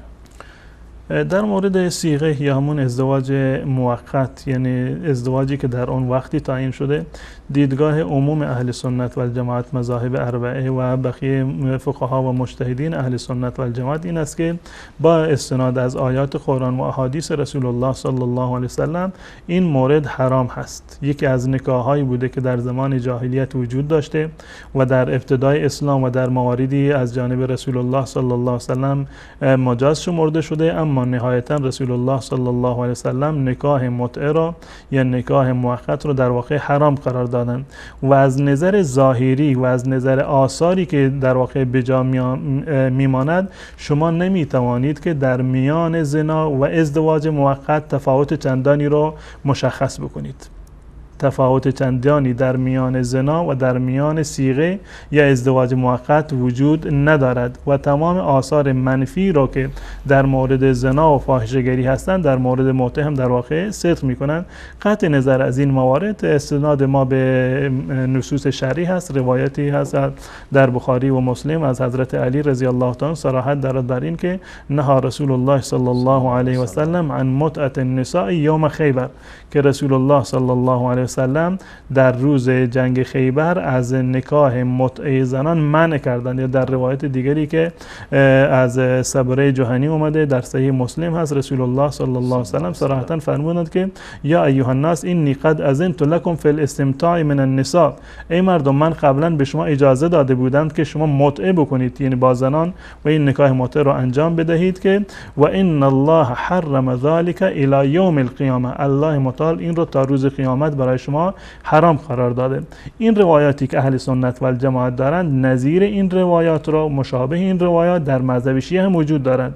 در از زبان امام باقر و امام جعفر صادق رحمت الله علیهم هم این ممنوعیت و کراهت و شناعت متعه و ازدواج موقت در واقع بیان شده و این اتفاق نظری هست در میان ائمه شیعه و اهل سنت و الجماعت. اما اون کسانی که در واقع میخوان که فحشا نهادینه بشه و در جامعه و با غلاف و رنگ و بوی اسلامی زنا صورت بگیرد، که اونهایی هستند که در واقع این رو عملا تبلیغ میکنند و متاسفانه جامعه مثل ایران دچار عوارض منفی و سلبیات این قضیه شده. سپاسگزارم از شما. بیننده بعدی گفتن که بعضی افراد بودن که نماز خواندن بلد نبودن و من به اونها یاد دادم و خواندن روش نماز و چند تا سوره مثل سوره قل هو الله رو به اونها یاد دادم، اما بعضی میگن این کار درست نیست و نمازشون درست نیست. آیا هر انسان نماز یکی از فرایض اسلامی هست، یکی از ارکان اربعه اسلام هست، ارکان عبادیش و یکی از جزء 5 رکن اصلی اسلام هست، شهادتین هستند و بعد از آن نماز و زکات و روزه و حج و مهمترین این ارکان عبادی بعد از شهادتین نماز هست که از تمام این موارد در واقع مهمتر هست. پس بنابراین در هیچ زمانی و تحت هیچ شرایطی نماز را انسان نباید ترک بکند. اگر کسی واقعا کیفیت نماز خواندن را بلد نیست باید یاد بگیرد. فرض عینی هست بر هر فردی که احکام نماز را و کیفیت نماز خواندن را باید فرا بگیرد و تحت هر شرایطی انسان باید نماز بخواند. همین که ایشون توصیه کردند به اندازه حداقل که خودش بلد بودند و نماز رو میدونستند کسی دیگر رو راهنمایی کردند، این کفایت میکند. اون فردی که هیچی بلد نبوده حتی همین موارد ولو اینکه جزئی باشد یاد گرفته باید با همون کیفیت نماز بخواند، ولو اینکه نمازش نماز ناقصی باشد، تا زمانی که بتواند نماز رو به صورت کامل با آداب و سنن و واجبات و فرایض رو به صورت کامل انجام بدهد، همون نمازی رو که بلد به هیچ عنوان نباید اون رو در واقع ترک بکنند. بله، عمل خوبی رو شما انجام دادید، آموزش نماز رو در واقع به عزیزان و دوستان خودتون اینو نشان دادید، کار خوبی رو کردید و اون عزیزانی که نماز رو از شما یاد گرفتن در همون حدی که یاد گرفتند بخونن، این ثواب دارد. گناهی رو مرتکب نشدن، اما سعی بکنند که از یک فردی که عالمتر هست و کیفیت نماز رو به صورت دقیق یاد بگیرن و الحمدلله و آموزش نماز در این شبکه هم به صورت یک کلیپ هست و پخش می شود. امیدوار هستم که این مورد رو هم ببینید و نماز خودتان را دقیقاً نمازی بگردانید که رسول الله صلی الله علیه و سلم می‌خواندند. جزاکم الله خیر. اتاق فرمان لطف کنید شماره تماس بینندگان را زیرنویس بکنن تا بینندگان دوباره تماس بگیرن. در موردنا بیننده بعدی پرسیدن که گفتن نمازهای سنت را کلا نمیخونن و فقط نماز صبح و عشا رو میخونن. آیا درسته یا نه؟ در میان نمازهایی که جزء سنن رواتب هستند، یعنی سنت هستند، ما یک نمازهایی رو داریم به عنوان فرض هستند که 5 وقت نماز هستند، نماز صبح و ظهر و عصر، مغرب و عشا که در 5 وقت خوانده می شوند. این نماز جزء نمازهای فرض هستند که به هیچ عنوان از انسان ساقط نمی شوند، حتی تا زمانی که انسان در هر حالتی باشد، اگر بیمار هست نمی تواند بایستد بنشیند نماز بخواند و با رکوع و سجود رو با اشاره انجام بدهد، تا به صورت خوابیده نماز بخواند، نماز به هیچ عنوان از انسان ساقط نمی شود، باید نماز را بخواند. این نمازهای فرض هستند. اما نمازهای سنت یک نمازهایی هستند برای تکمیل نمازهای فرض. یعنی فلسفه نمازهای سنت و نمازهای نفلی این است که در روز قیامت الله متعال اگر خللی در نمازهای فرضی ما وجود داشته باشد، این را با نمازهای نفلی و سنت الله متعال در واقع جبران میکنند. و تعریف سنت این است: اگر کسی این نمازها را بخواند ثواب میبرد و حسناتش اضافه میشوند، و اگر کسی ترکش بکند گناهکار نمی شود. یعنی اگر کسی نمازهای سنت را نخواند گناهی را انجام نداده. فردی اومد پیش رسول الله صلی الله علیه وسلم و از احکام اسلامی سوال کرد. رسول الله صلی الله علیه وسلم فرمودند که من جمله این است که 5 وقت نماز بخوانید. و اون فرد وقتی که از مجلس رسول الله صلی الله علیه وسلم برخاست و رفت، گفت که والله لا ازید علی هذا ولا انقص، من از این 5 نماز نه چیزی کم میکنم نه اضافه میکنم، همین 5 وقت نماز 5 وقت فرض رو من میخونم، نه بیشتر نه کمتر. رسول الله صلی الله علیه وسلم فرمودند که افلح این صدق، اگر راست میگوید، اگر عملا واقعا این گونه انجام بدهد، این در واقع پیروز و کامیاب شده. نمازهای سنتی که از رسول الله صلی الله علیه وسلم نقل شده 10 یا 12 رکعت هستند، بنابر روایت حضرت ابن عمر رضی الله تعالی عنه که متفق علیه هست، میگوید که حفظت عن رسول الله صلی الله علیه وسلم 10 رکعات، من 10 رکعت از رسول الله صلی الله علیه وسلم رو من به خاطرم هست. 2 رکعت قبل از ظهر، البته در روایت حضرت عایشه 4 رکعت قبل از ظهر است، و 2 رکعت دیگر بعد از ظهر، 2 رکعت بعد از مغرب، و 2 رکعت بعد از عشا، و 2 رکعت قبل از فجر. و مهمترینشون نمازهای سنت فجر هست. مهمترین سنت رواتب سنت های قبل از فجر و بعد از آن سنت های ظهر هستند، و همچنین نماز وتر که بر آن تاکید زیادی شده.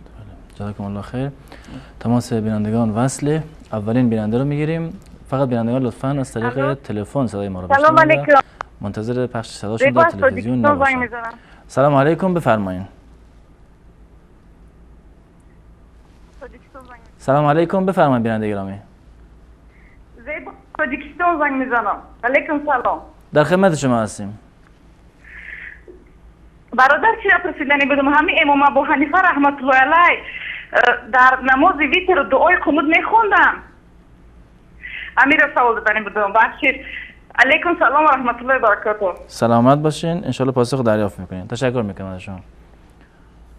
بیننده بعدی رو بگیریم. سلام علیکم، بفرمایید.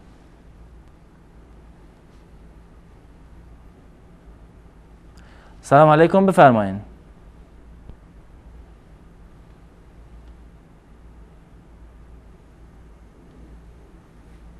من از بینندگان خواهش میکنم که منتظر صداشون در تلفن نباشن، تلویزیون. سلام علیکم، بفرمایید. بله سلام علیکم. در خدمت شما هستیم. سلام عرض میکنم خدمت شما و خدمت استاد گرامی شما. و علیکم السلام و رحمت الله. سوال شهریتون رو بفرمایید. 1 2 3 تا سوال داشتم اگر لطفا کنین. سوال اولتون؟ سوال اول من است که نماز صبح سنتش آیا قضایی دارد یا نه؟ تا چه ساعتی یا حدوداً که نماز قضا شد بعد اون قضایی دارد سنت یا نه؟ بله. سوال دوم؟ سوال دوم این است که وقتی آدم غسل میکند آیا صحبت کردن جایز است یا نه؟ بعد از غسل صحبت کردن؟ در هنگام غسل. نه در هنگام غسل. آدم برخ نباشد. در هنگام غسل. بله بله. سوال بعدی؟ سوال سوم این است که کسی با خانمش توی خانه لخت نشسته باشد یا مثلا چیز از لحاظی بیرون حفاظت است، مثلا داخل خانه چیز اشکالی دارد یا نه؟ بله. سوال دیگه هم دارین؟ تشکر میکنم. سلامت باشین. تشکر میکنم از شما. بیننده بعدی رو بگیریم. سلام علیکم بفرمایید. السلام علیکم و رحمت الله و برکاته. و علیکم السلام و رحمت الله و برکاته. بفرمایید. برادر عزیز، از سه سوال داشتم. سوال اولتون؟ سوال اولم این است که در وقتی وقتی که در مسجد در آمدن تایی مسجد وقتا به خوندن جایز است. بله. تهیه مسجد در چه وقتی؟ سوال دوم؟ سوالم این است که برادر وقتی اتحیات خوندن به نماز ویتر و دوم رکعت به اتحیات خوندن جایز است یا نیست؟ سوال دوباره تکرار کنید. وقتی نماز ویتر خوندن به اتحیات به دوم رکعت به شیشتم جایز است یا نیست؟ یا سوال سومتون؟ سوال سومم این است که و دعا میکنم دست جمعی ممکن است یا نیست؟ یعنی بعد از نماز دیگه؟ ها، بعد از نماز فرضی. درست. تشکر میکنم از شما. سلام علیکم. و علیکم السلام و رحمت الله. سپاسگزارم از شما. سلام علیکم بفرمایید. سلام، خسته نباشید. سلامت باشین. سوال شهریتون بفرمایید. یه سوال داشتم که در مورد اینه که اونایی که با همسراشون به رابطه جنسی از جلو و از عقب رابطه جنسی برقرار میکنن حکمشون چیه؟ بله. سوال دیگه هم دارین؟ سوال دیگه بس زمانی که همسر یه مدتی هست که مثلا یه هفته دورت قاعدگی داره، بعد اینکه تمیز میشه یه روز بعدش دوباره به این حالت میفته، این چه حکمی داره؟ بله. آیا واقعا این دوباره در حالت قاعدگی هستش یا نه؟ بله، سوال واضحه. تشکر میکنم از شما. ممنون. سلامت باشین. بیانده بعدی رو بگیریم. سلام علیکم بفرمایید. سلام علیکم. و علیکم السلام و رحمت الله. سلام علیکم. سوال شهریتون بفرمایید. برنامه سالح؟ بله، وصال حق و منتظر سوال شهریتون هستیم. برادر عزیزم، من یک سوال داشتم. آیا در نماز خواندن پای معلوم شود نماز درست است؟ بله. سوال دیگه ندارین؟ سوالی من جوابش بدین. تشکر از برنامه خوبتون. خداحافظ. سلامت باشین. تشکر میکنم از شما. بیننده بعدی رو بگیریم. سلام علیکم بفرمایید.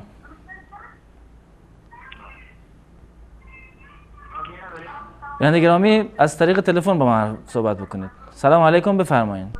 الو. و علیکم السلام و رحمت الله. بفرمایید. یه سوال داشتیم. بفرمایید. سوالتون؟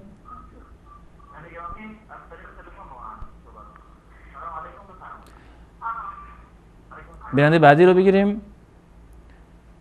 سلام علیکم بفرمایید.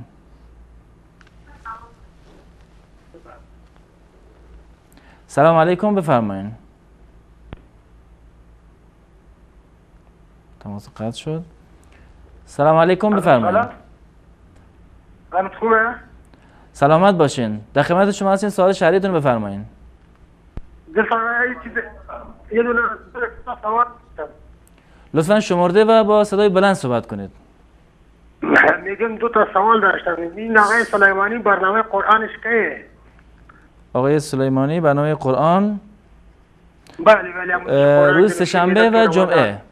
روز سه‌شنبه عصر و جمعه. سه‌شنبه و جمعه. سه‌شنبه برنامه چیز که انصاری. اونم روز سه‌شنبه بعد از نماز مغرب دیگه. سوال شهری ندارین دیگه؟ هر دو تا سوال داشتم. گفتم آقای سلیمانی و آقای انصاری. تشکر میکنم از شما. قربانت خدا. سلامت باش. بیانیه بعدی رو بگیریم. سلام علیکم بفرمایید. السلام علیکم و رحمت الله. و علیکم السلام و رحمت الله و برکاته. بفرمایید. الو. سلام علیکم بفرمایید. سلام علیکم، حال شما خوبه؟ سلامت باشین. در خدمت شما هستیم. یه دو سوال داشتم. سوال اولتون؟ خوبه.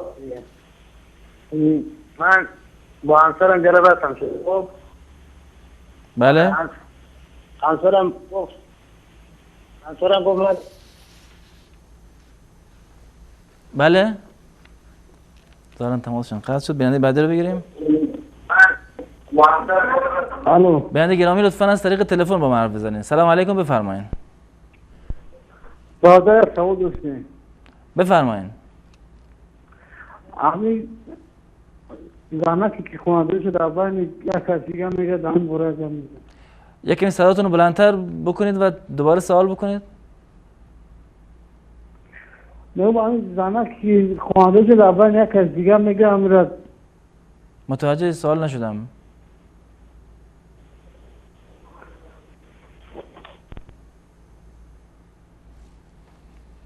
بیانده بعدی رو بگیریم. سلام علیکم، بفرمایید.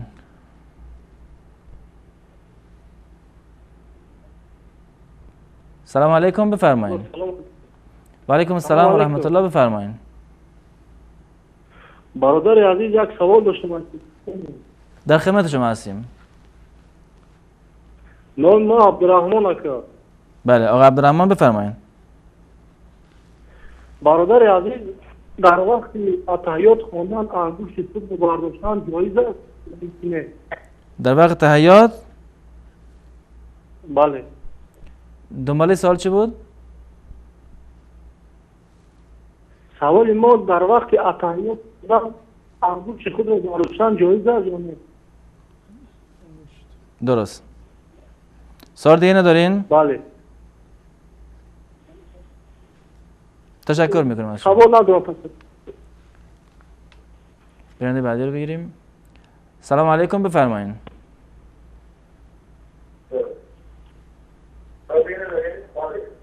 لطفاً از طریق تلفن با ما صحبت بکنید. بیننده گرامی بفرمایید. سلام علیکم، بفرمایید. سلام علیکم. سلام علیکم. خوب هستین شما؟ سلامت باشین. منتظر سوال شهریتون هستیم. بله. من یه سوال داشتم. موقع خطبه حتما خطبه رو بخوانیم یا دیگه سوره هم بخوانیم قبول میشه؟ مثلا مثل الحم و یا دیگه سوره بخوانیم. لطفاً دوباره سوال تکرار کنید. اول سوالتون واضح نبود. بیننده گرامی دوباره سوال تکرار کنید. میگم موقع خطبه نکاح خواندن. بله. الو. بله. حتما خطبه نکاح خوانده شود یا الحم و مثلا دیگه سوره خوانده شود قبول میشه؟ درست. سوال دیگه دارین؟ نه خیلی ممنون. خدا سلامت باشین. شیخ 12 تا سوال گرفتیم، بریم یا کافیه؟ الو. بیننده بعدی رو بگیریم. سلام علیکم، بفرمایید. سلام علیکم و رحمت الله و برکاته. و علیکم السلام و رحمت الله و برکاته، بفرمایید. از تاجیکستان هستم. یک پیشنهاد داشتم با مولانا حضرت مولانا عبدالقدوس. بفرمایید.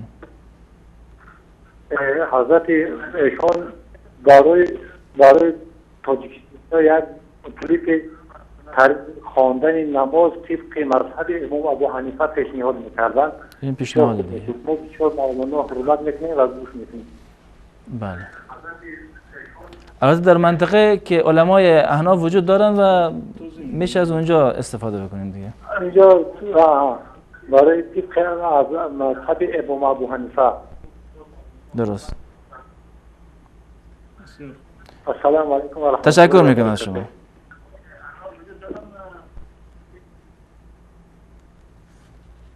بیننده بعدی رو بگیریم.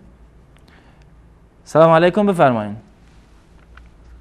سلام علیکم برادر عزیز و ارجمندم. و علیکم السلام و رحمت الله. و علیکم السلام و رحمت الله. آقای محمد الهی خوش آمدید، بفرمایید. قربون شما برم. من از ادب برم حضور محترم سرور گرامی استاد بزرگوار دهقان عزیز ارجمند. زنده باشید انشالله. خیلی وقت هستم اما فدای حاجی آقا ببخشید حالا زیاد وقت برنامه گرفته بشه. شما که دیر به دیر تشریف میارید حق دارید، بفرمایید. حاجی آقا دیگه کولت دیگه عذاب میده دیگه، خداوند شما رو حفظ کنه انشاءالله. شما رو انشاءالله. حاجی آقا بفرمایید. چند سوال کوچیک دارم، فکر میکنم حق داشته باشم بپرسم. بفرمایید. دیگه بیلی فشار حاجی آقا یک در مورد مختار صدقی، آیا این مسئله صحت داره؟ مثلا آیا حضرت علی اکبر برنامهش مسئله صحت داره و مختار مسلمان از دنیا رفت یا نه؟ این یک. دوما ما در انقلاب ایران و در جنگ خیلی کشته ها دادیم، آیا اینها رو نام شهید میشه روشون گذاشت؟ گرچه روح همشون شاد باشه انشاءالله، خدا روحشون رو شاد کنه انشاءالله، آیا این میشه نام شهید روشون گذاشت؟ بله. بعد آقا یک بار یه سوالی چند هفته پیش من از شما پرسیدم که الله متعال در قرآن فرمود، درسته؟ شما درست میگید ما نمیتونیم کسی رو مثلا لقب کافر بهش بدیم. من به شما گفتم خداوند در قرآن فرمود هر کسی برخلاف آن چیزی که من حکم کردم و حکم کنه کافره. اینو الله فرمود. ما درست شما درست در ما نمیتونیم به کسی این کافر. بله. اما خداوند این حرفی زده در قرآنش. توجه فرمودید استاد عزیز؟ قربون ما برم، خداوند شما رو حفظ کنه انشاءالله. در آخر میخوام بگم چرا مسجدی که در تهران خراب شده علتش این بود، تنها مکانی بود که نام غیر الله برده نمیشد. بله. باید تخفیف شد از دید اینا. درست. فدای شما بشن، فدای مجری کم سلامت باشم، پشتهنتم بشم. خدا تشکر میکنم شما. به کاهوه بر عمر شما ها بیفزایه. سلامت باشین. منم دعا کنید انشاءالله 100 سال زنده باشین. زنده باشید. بدی قربون همتون. دوست بزرگوار برادران سایه من سلام کردم دلشون. خدا نگهدار باشید. سلامت باشید. تشکر میکنم از شما. آخرین بیننده رو بگیریم. سلام علیکم، بفرمایید. سلام علیکم. و علیکم السلام و رحمت الله، بفرمایید. خوب هستین؟ سلامت باشین. سوال شهریتون رو بفرمایید. سوال داشتم. سال اولتون؟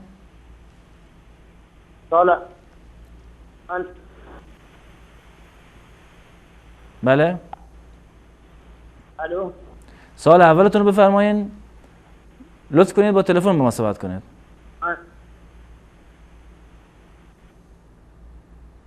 ظاهرا تماسشون مشکل داره. شیخ کافیه بریم به پاسخ بینندگان. سلام علیکم، بفرمایید. سلام علیکم و رحمت الله و برکاته. و علیکم السلام و رحمت الله و برکاته. سوال شهریتون رو بفرمایید. من عمر علی از سویستان هستم. یک سوال دارم. من جناب مولانا عبدالقدوس دهخان. بفرمایید. صدا شما داره پخش میشه. سوال شهریتون رو بفرمایید. همین یک تا عالمی ابو حنفی مذهب زشتگی رحمه الله بدرالدین عینی یک اثر دارن، عمدة القاری. در همون کتاب اومده که همون شرح صحیح بخاری را شرح داده ده اون کس. بله. در همون کتابش آمده که یک حدیث از ابوبکر نقاش که پیامبر صلی الله علیه و سلم فرمودند که هر کسی که در قبرستان سوره یاسین را بخواند الله سبحانه و تعالی اهل آن قبرستان را همان روز از عذاب قبر نجات میدهد. آیا همین حدیث صحیح است، ضعیف است؟ همین جناب مولانا پاسخ میدادن. بله، یعنی اینو در متن حدیث که نیاورده، در شرح خود عمده اومده به قول معروف. بله، در شرح همون کتاب عمدة القاری بدرالدین عینی. بله. یعنی که نام کتابش عمدة القاری به شرح صحیح البخاری. درست. انشاءالله پاسخ رو دریافت میکنید. تشکر میکنم از شما. و از کسانی که پشت خط موندن هم عذر میطلبم و انشالله در وقت دیگه بتونیم با اونها تماس اونها رو وصل بکنیم. به پاسخ به سوالا میپردازیم. اولین بیننده سوالشون در مورد این بود که جناب مولانا که گفتن که آیا در مذهب ابو حنیفه در نماز ورد دعای قنوت میخواندن یا نه؟ مذهب امام ابو حنیفه رحمت الله علیه مانند مذاهب دیگر، مذهب امام شافعی و مذهب امام احمد ابن حنبل رحمت الله علیه، بله، این است که دعای قنوت در نماز وتر خوانده می شود. در مذهب امام ابو حنیفه رحمت الله علیه دعای قنوت در نماز وتر جز واجبات نماز هست. یعنی اگر کسی دعای قنوت را در نماز وتر ترک بکند، بنابر مذهب امام ابو حنیفه و رحمت الله علیه و رأی ایشان باید سجده سهو بکند. اما نظر صاحبین یعنی امام ابو یوسف و امام محمد، دو نفر از شاگردان امام ابو حنیفه رحمت الله علیه، نظرش این است که سنت هست. دعای قنوت وجود دارد در مذهب امام ابو حنیفه شخص ایشان و از دیدگاه امام ابو یوسف، دیدگاه امام محمد و همچنین در مذهب امام شافعی و در مذهب امام احمد ابن حنبل رحمت الله علیهم اجمعین. در تمام این مذاهب این است که دعای قنوت جایش نماز وتر هست، با این تفاوت که از دیدگاه امام ابو حنیفه رحمت الله علیه دعای قنوت واجب هست، اما از دیدگاه صاحبین و بقیه ائمه در واقع جز دعاهای سنت هست و جز واجبات نیست. پس بنابراین جواب شما این است که در مذهب امام ابو حنیفه رحمت الله علیه در نماز قنوت، در نماز وتر قنوت وجود دارد و قنوت جز واجبات نماز وتر است. بله، جزاکم الله خیر. بیان بعدی گفتن که آیا نماز صبح قضایی هم، نماز سنت صبح قضایی دارد و چه وقتی باید قضاش کنیم؟ هیچ نمازی از نمازهای سنت قضایی به این معنی که شما ملزم باشید که حتما اونها را قضا بیاورید وجود نداره. یعنی این که خود نمازهای سنت هستند، یعنی این که اگر عمدن هم آنها را ترک کردید شما گناهکار نیستید. اگر فراموش کردید که به طریق اولا، یعنی نخواندن نماز سنت اساساً گناهی ندارد و اگر ترک شد خواندنش دوباره لازم نیست و واجب نیست. منتها اگر کسی خواند اشکالی ندارد. بله. اگر کسی سنت فجر را یا سنت ظهر را یا هر یکی از سنت های نمازهای دیگر را، سنت های راتبه را اگر خودش خواست دوباره قضایی بیاورد هیچ گونه اشکال شرعی وجود ندارد. و رسول الله صلی الله علیه وسلم نماز شبشان را اگر نمی رسیدند روز آن را قضایی می آوردند، دوباره در روز اون تعداد رکعاتی رو که در شب می خوندند روز دوباره اونها را می خوندند. نمازهای سنت هم حکمش این است، یعنی اگر شما قضا آوردید خوب است، اما بر شما لازم و فرض نیست که حتما قضا بیاورید. سپاسگزارم از شما. بیننده بعدی گفتن که آیا در هنگام غسل اجازه هست انسان صحبت بکنه یا نه؟ بله، در هنگام غسل یا در هنگام وضو صحبت کردن در صورتی که بنابر نیاز باشه هیچ گونه اشکال شرعی نداره و کاملا جایز هست. و اگر صرفا هم به خاطر این که تمرین آواز هم بکنن در حمام باز هم اشکال شرعی وجود ندارد، به شرط این که اون چیزی که در حمام گفته می شود ذکر الله نباشد، آیات قرآن نباشد و ذکری نباشد. در هنگام جنابت یا در هنگام غسل کردن صحبت کردن عادی هیچ گونه اشکال شرعی ندارد و همچنین در هنگام وضو گرفتن هم سنت کردن، صحبت کردن در واقع جایز هست و خلاف شرع نیست. درست، جزاکم الله خیر. سال بعدی بیننده این بود گفتن که اگه کسی یک شخصی با خانمش در منزل تنها باشن و درها پوشیده باشد آیا میتونه به صورت عریان با هم باشن؟ از نظر شرعی اون چیزی که به عنوان حجاب هست و پوشیدن زینت و محاسن بدن هست که برای خانم ها که باید حجاب را مراعات بکنند یا حتی برای مردا هم که باید عورت خودشان را بپوشانند و لباس زینتی را برتر بکنند، این برای در واقع در دید انسانهای نامحرم هست و بیرون از خانه هست. در داخل خانه و در زمانی که زن و شوهر تنها هستند اونجا به اختیار خودشون هستند. اون لباسی رو که بیرون میپوشند لازم نیست که حتما در داخل منزل اون لباس را بپوشند که بسیاری از مردم عادت کردن میکنند که حتی در داخل منزل هم چادر رو از سرشون بر نمیدارن، در صورتی کسی دیگر در منزل نیست. در داخل منزل به تصریح آیات قرآن هیچ گونه اشکالی ندارد که انسان لباس خودش را بیرون بیاورد. الله متعال در سوره نور این آداب را کاملا برای ما توضیح داده. یا ایها الذین آمنوا لیستأذنکم الذین ملکت ایمانکم والذین لم یبلغوا الحلم ثلاث مرات، که 3 مرتبه باید از شما اجازه بگیرن. همون کسانی که جز بردگان شما هستند، یعنی که از آسان جز محارم شمرده میشوند، و همون بچه‌هایی که حتی به سن بلوغ هم نرسیدند، اینا 3 مرتبه از شما باید اجازه بگیرند. یکی از این اوقات من قبل صلات الفجر، قبل از صلات فجر، نماز فجر هست که هنگام استراحت هست. قطعا انسان اون لباسی رو که بیرون پوشیده در رخت خواب اون لباس را نمی پوشد. و حین تضعون ثيابكم من الظهیره، در این آیه صراحتا الله متعال اینو تصریح کرده که و هنگامی که شما لباس خودتان را کنار میگذارید در هنگام ظهر، یعنی هنگام ظهر که هوا گرم هست و شما قیلوله میکنید، استراحت میکنید، در این اوقات باید افرادی که از خارج میان، حتی ولو اینکه از محارم شما هستند، مانند بردگان شما یا فرزندان شما، باید اجازه بگیرن. پس بنابراین در داخل منزل و اون لباس عادی و لباس که انسان بیرون میپوشد و لازم نیست که در داخل منزل اون رو بپوشند، ولو این که در واقع لخت باشند هم هیچ گونه اشکال شرعی وجود ندارد. منتها یک لباسی هست که در واقع لباس، گرچه لباس در واقع حجاب کامل نیست، اما همون حجابی که حداقل عورت غلیظه انسان را بپوشاند در منزل، این اولاتر و بهتر است که بپوشند. اما اگر به صورت دستشون، پایشون، سرشون، گردنشون ظاهر بود، هیچ گونه اشکال شرعی وجود ندارد و برای زن و شوهر محدودیتی در این زمینه نیست. یعنی نگاه کردن به تمام قسمت‌های بدن یکدیگر برای زن و شوهر کاملا جایز هست و میتونن به هر کیفیتی که و هر نحوهی که میخوان لباس بپوشن براشون کاملا جایز هست. بله، جزاکم الله خیر. بیننده بعدی گفتن که تحیه مسجد را چه زمانی باید بخوانیم؟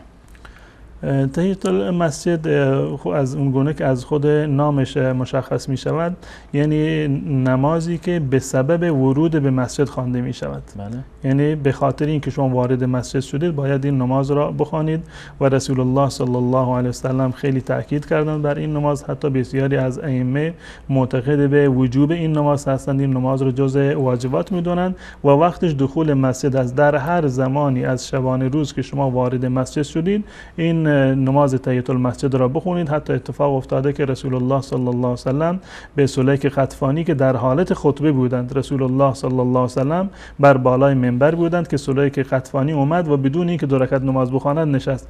رسول الله صلی الله علیه وسلم به ایشان دستور دادند بلند بشو و این 2 رکعت را بخوان. هر وقتی که انسان وارد مسجد می شود این 2 رکعت نماز خوندنش مسنون هست و باید این 2 رکعت را بخواند. جزاکم الله خیر. و بیننده بعدی پرسیدن که تحیات اول در نماز وتر خوانده شود یا نه؟ در مذهب امام ابو حنیفه رحمت الله علیه کیفیت نماز وتر به این کیفیت هست که 2 تا تحیات دارد. بله. یعنی بعد از 2 رکعت 1 تحیات دارد و بعداً بلند میشوند 1 رکعت دیگر و 1 تحیات دیگر. اما اون چیزی که از سنت رسول الله صلی الله علیه وسلم با احادیث صحیح و صریح ثابت است و نظر عموم و جمهور اهل سنت و الجماعت است، این است که در صورتی که انسان نماز وتر را 3 رکعت میخواند، این 3 رکعت را با 1 سلام و 1 تحیات بخواند. 3 رکعت در وقتی که 3 رکعت رو با هم با 1 سلام میخواند با 1 تحیات بخواند، یعنی بعد از 2 رکعت در تحیات ننشیند و مستقیما بعد از 3 رکعت به تحیات بنشیند، یا 3 رکعت با 2 سلام و 2 تحیات میشوند، 2 رکعت بخواند سلام بدهد و بعد 1 رکعت را بخواند. این کیفیت هم جایز هست. اما در صورتی که 3 رکعت را یک جا میخواند، در مذهب جمهور اهل سنت و الجماعت فقط 1 تحیات هست. اما در مذهب امام ابو حنیفه رحمت الله علیه دقیقاً مثل نماز مغرب هست و 2 تحیات وجود داره. بله، سپاسگزارم از شما. سوال بعدی بیننده هم سوالی بود که در اول برنامه هم به اون پرداخته شد ولی دوباره سوال شد و گفتن که حکم دعای دست جمعی که بعد از نمازها خوانده می شود چیه؟ فقهای احناف در این زمینه تصریح کردند اگر مردم این رو لازم بگیرند و جزء الزامات باشه، در این صورت جزء بدعت ها شمرده می شود. در صورتی که این را جز نماز بدانند و لازم بدانند بر خودشون حتما باید دعا بکنند و امام مجبور باشد که دعا بکند و مقتدی مجبور باشد که بنشیند برای دعا، در این صورت جز بدعت ها هست و جایز نیست و خود این دعا به صورت دست جمعی از عمل رسول الله صلی الله علیه و سلم هم ثابت نشده. بله، جزاکم الله خیر. بیننده بعدی گفتن که نزدیکی با همسر از عقب چه حکمی داره؟ در مورد زندگی زناشویی فقط 2 خط قرمز وجود دارد که این غیر از این دو مورد رو به صورت کامل برای همه مجاز هست. یکی نزدیکی در حالت عادت ماهیانه هست، به تصریح قرآن این جایز نیست، و دیگری نزدیکی از راه عقب هست که رسول الله صلی الله علیه وسلم در روایات متعددی این مطلب رو بیان کردند و در روایت ابو داود آمده که ملعون من اتی امرأة فی دبرها، هر کسی که از راه عقب با زن هم بستر بشود این رو الله متعال در واقع لعنت کرده.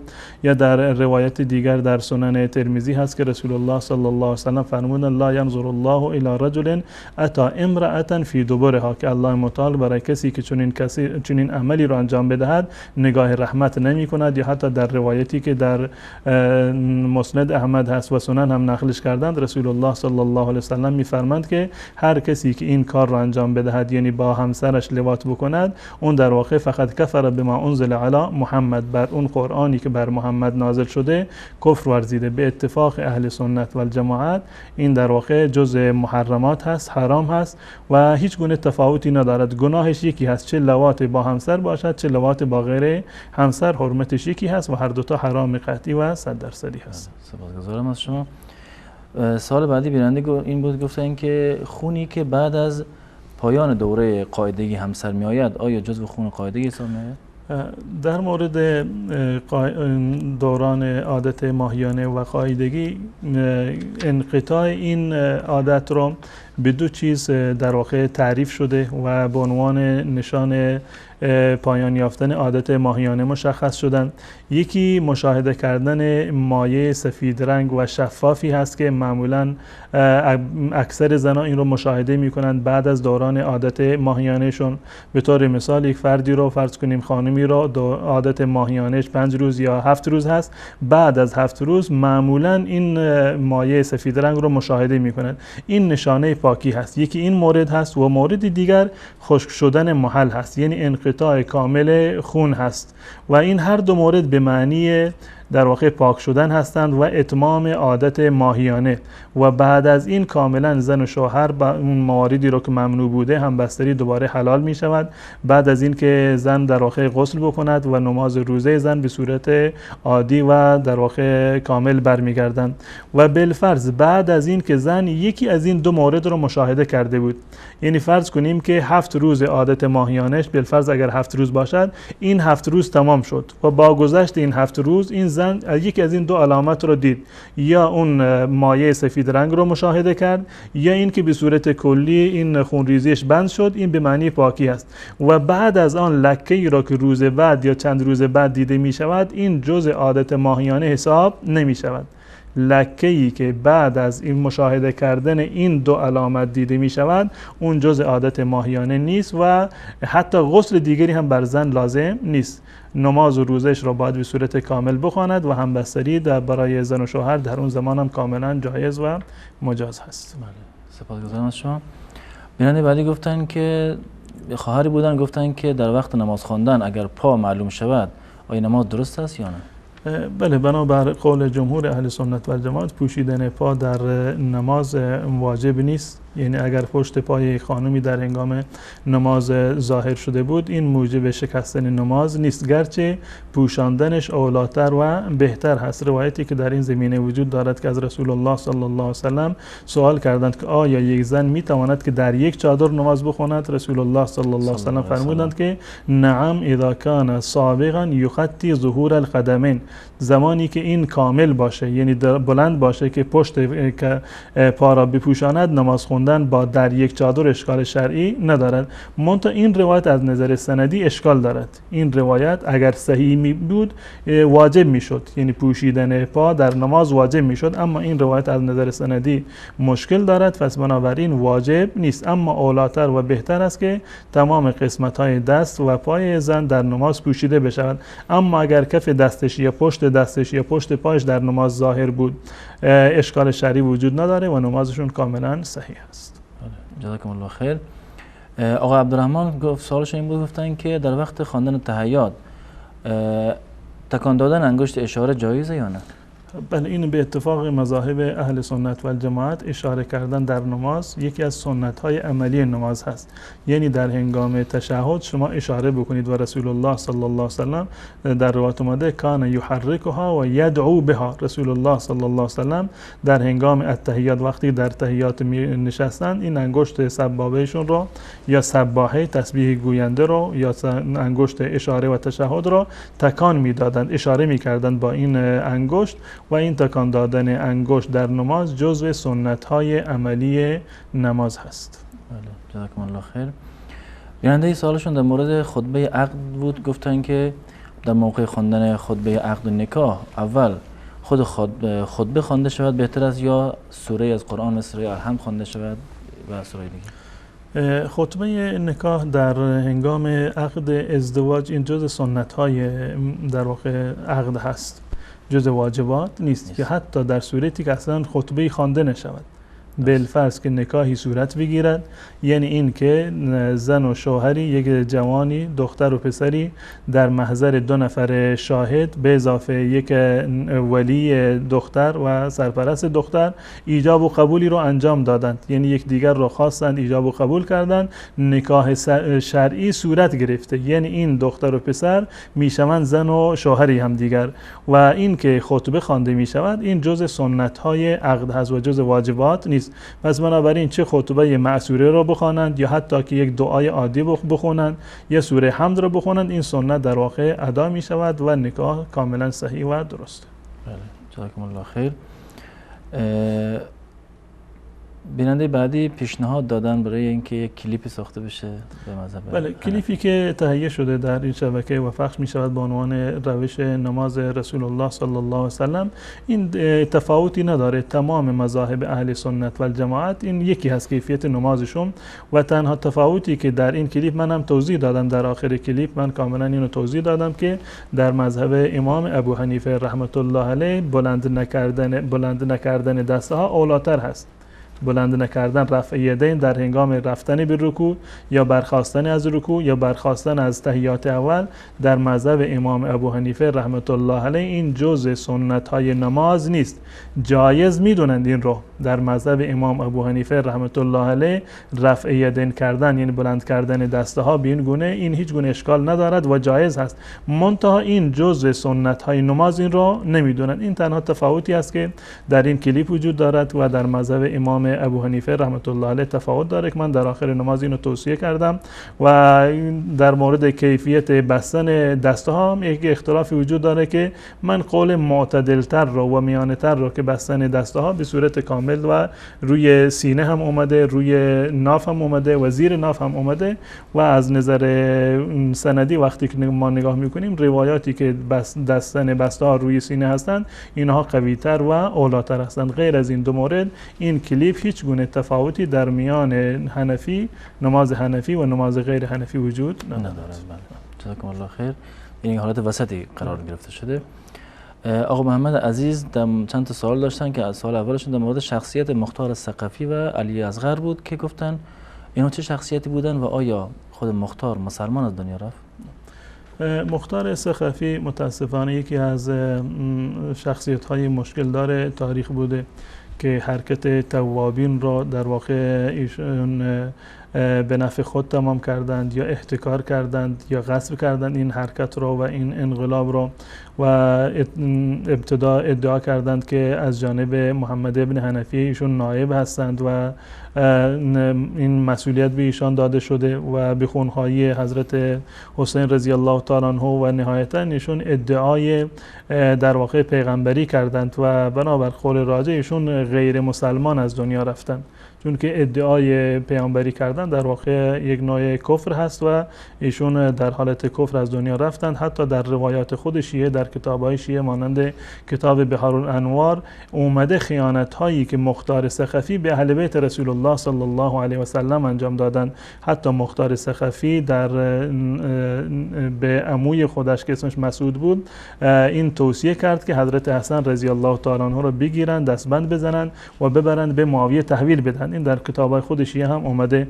این مختار ثقفی نه از دیدگاه شیعه اهل سنت و الجماعت شخصیت خوبی بوده، مورد اعتمادی بوده و حتی در مسلمانیش عرض کردم که ادعای نبوت و پیامبری کرده و حتی بنابر روایاتی که در کتاب‌های شیعه هم وجود دارد باز هم فردی بوده که مشکل داشته و در واقع دوستدار اهل بیت رسول الله صلی الله علیه و سلم نبوده. بله، سپاسگزارم از شما. سال بعدیشون گفتن که در جنگ‌های داخلی مثل جنگ ایران و عراق خیلی ها کشته دادیم در ایران. آیا به این کشته ها میشه گفت شهید؟ ببینید این برمیگرده به این که ماهیت این جنگ چی بوده. آیا صرفاً دفاع از میهن بوده؟ اگر واقعا یعنی هدف دفاع از اسلام بوده، دفاع از میهن بوده، دفاع از حیثیت و آبرو بوده، این رو در روایت رسول الله صلی الله علیه وسلم اومده که من مات دون ماله فهو شهید، من مات دون عرضه یا دون نفسه اومده فهو شهید. هر کسی که در دفاع از نفس خود کشته بشود، در دفاع از مال خود کشته بشود، در دفاع از وطن و خاک خود و ناموس خود کشته بشود، این از نظر شرعی شهید شمرده می شود. این برمیگرده به این مورد و این که کسانی که برای جنگ و جهاد رفتند یا در میدانهای جنگ کشته شدند هدف اینها چی بوده. در یک از روایت اومده که حتی کسانی که در کنار رسول الله صلی الله علیه وسلم می جنگیدند بسیاری از اونها نیت صادقانه ای رو نداشتند و یکی از افرادی رو که در واقع همراه با رسول الله صلی الله علیه وسلم کشته شده بود، رسول الله صلی الله علیه وسلم فرمودند فلانی در آتش جهنم هست به خاطر یکی چادری که از مال غنیمت در واقع ایشون خیانت کرده بودند. پس بنابراین این برمیگرده که به نیت این افراد که به چه کیفیتی بوده. این از نظرش ظاهری هست، این از نظر ظاهری هست. اما این که واقعیت آیا این بوده، اون کسی که ما اون رو شهید تصور میکنیم آیا واقعا نیتش اسلام بوده، آیا نیتش تظاهر نبوده، نیتش ریا نبوده، نیتش موارد دیگر نبوده، آیا این واقعا در راه الله متعال و در راه دفاع از میهن کشته شده یا اهداف دیگری رو داشته، هدفش تجاوز به دیگران بوده. این برمیگرده به الله متعال. اما از نظر ظاهری کسی که در جنگ کشته بشود و در دفاع از نفس و در دفاع از مال و دین خودش کشته بشود حکم شهید رو دارد و از نظر ظاهری شهید شمرده می شود و حکمشون نزد الله متعال اون چیزی هست که فقط الله متعال میدونه. بله، سپاسگزارم از شما.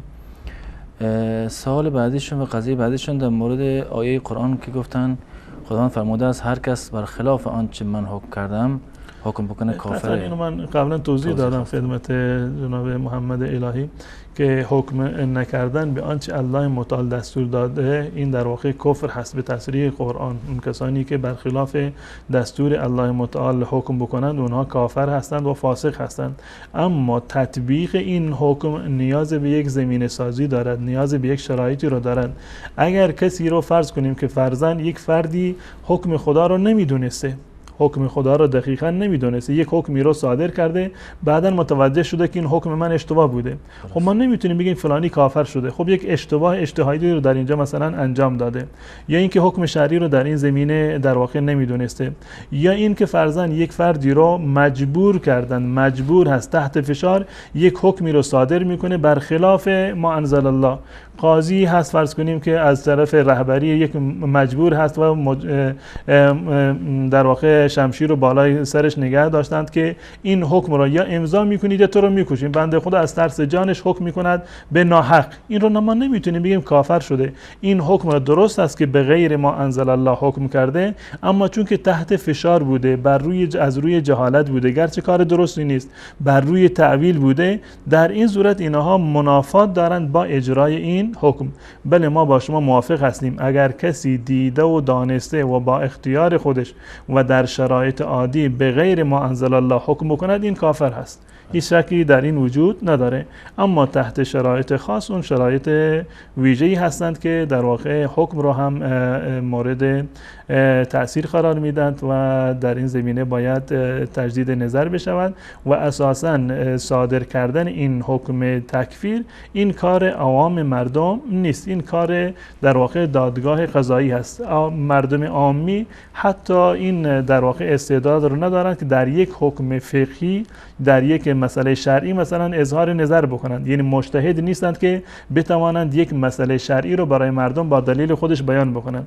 وقتی که یک فردی برای فرض کنیم که شکسته شدن وضو یا صحت وضو نمیتواند فتوا بدهد، چگونه میتواند که بر ایمان و اسلام یک فردی فتوا بدهد که فلانی مسلمان است یا کافر است؟ این برمیگرده به دادگاه‌های اسلامی، به علمایی که اهل خبره هستند در این زمینه.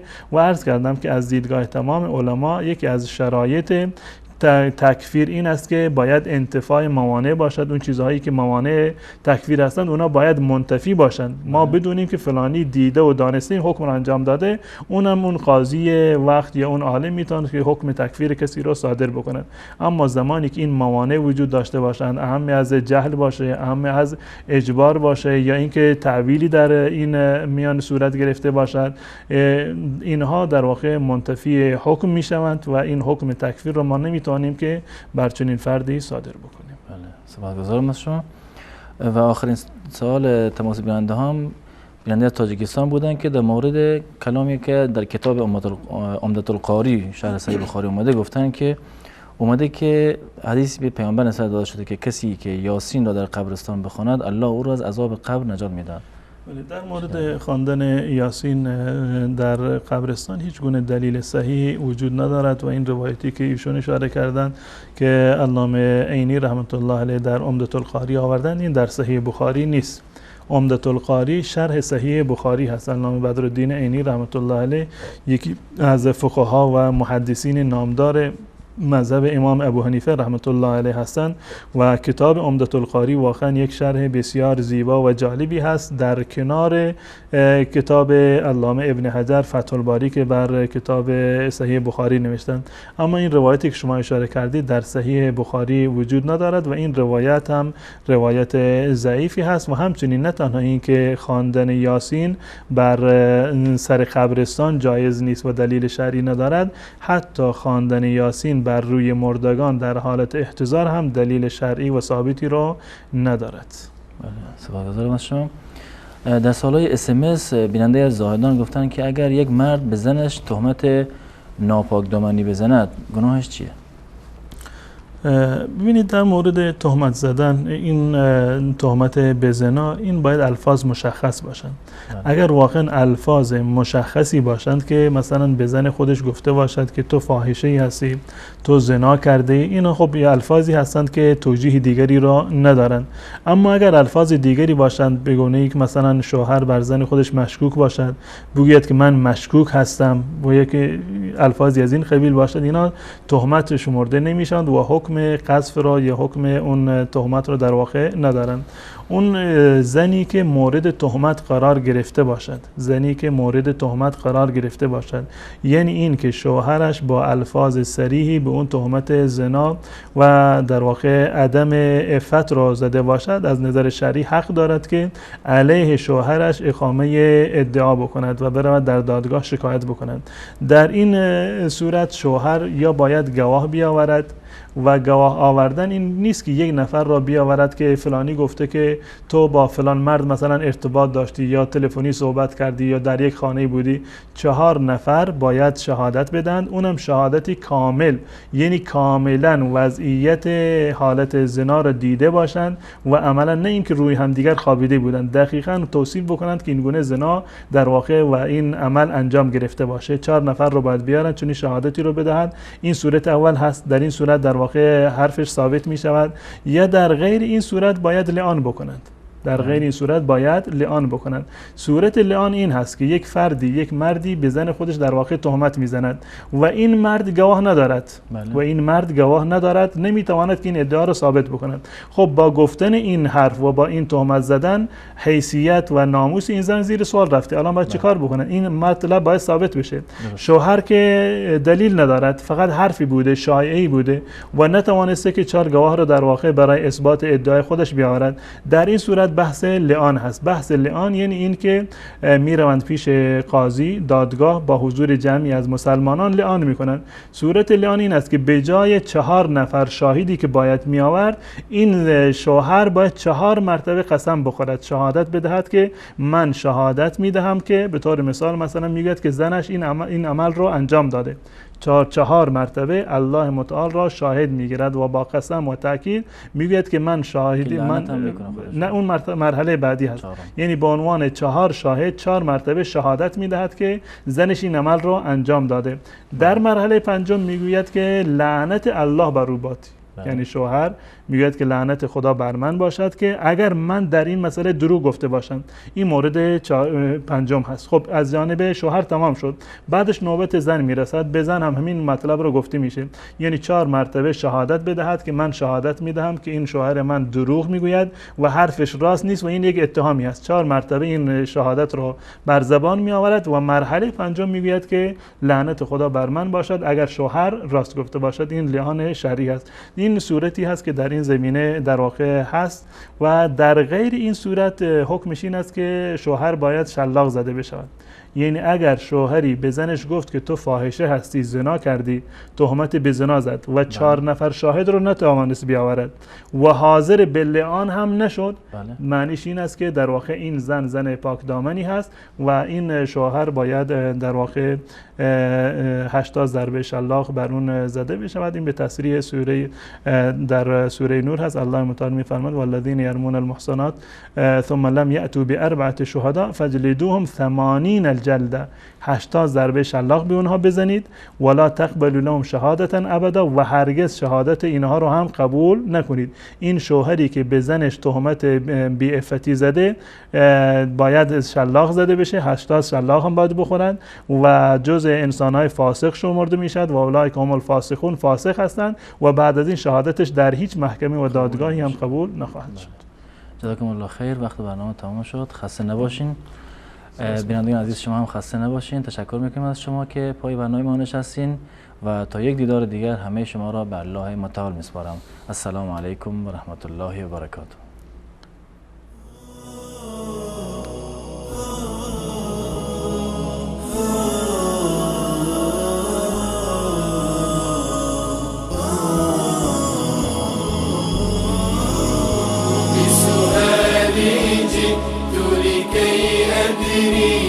لأزيل الحيرة من أمري فهنا علم وهنا نور وهنا منبع كل الفكر نهر من فقهه يتجلى بعقيدة صدق في صدري لبيك أتيتك في لهف لسؤالك يا أهل الذكر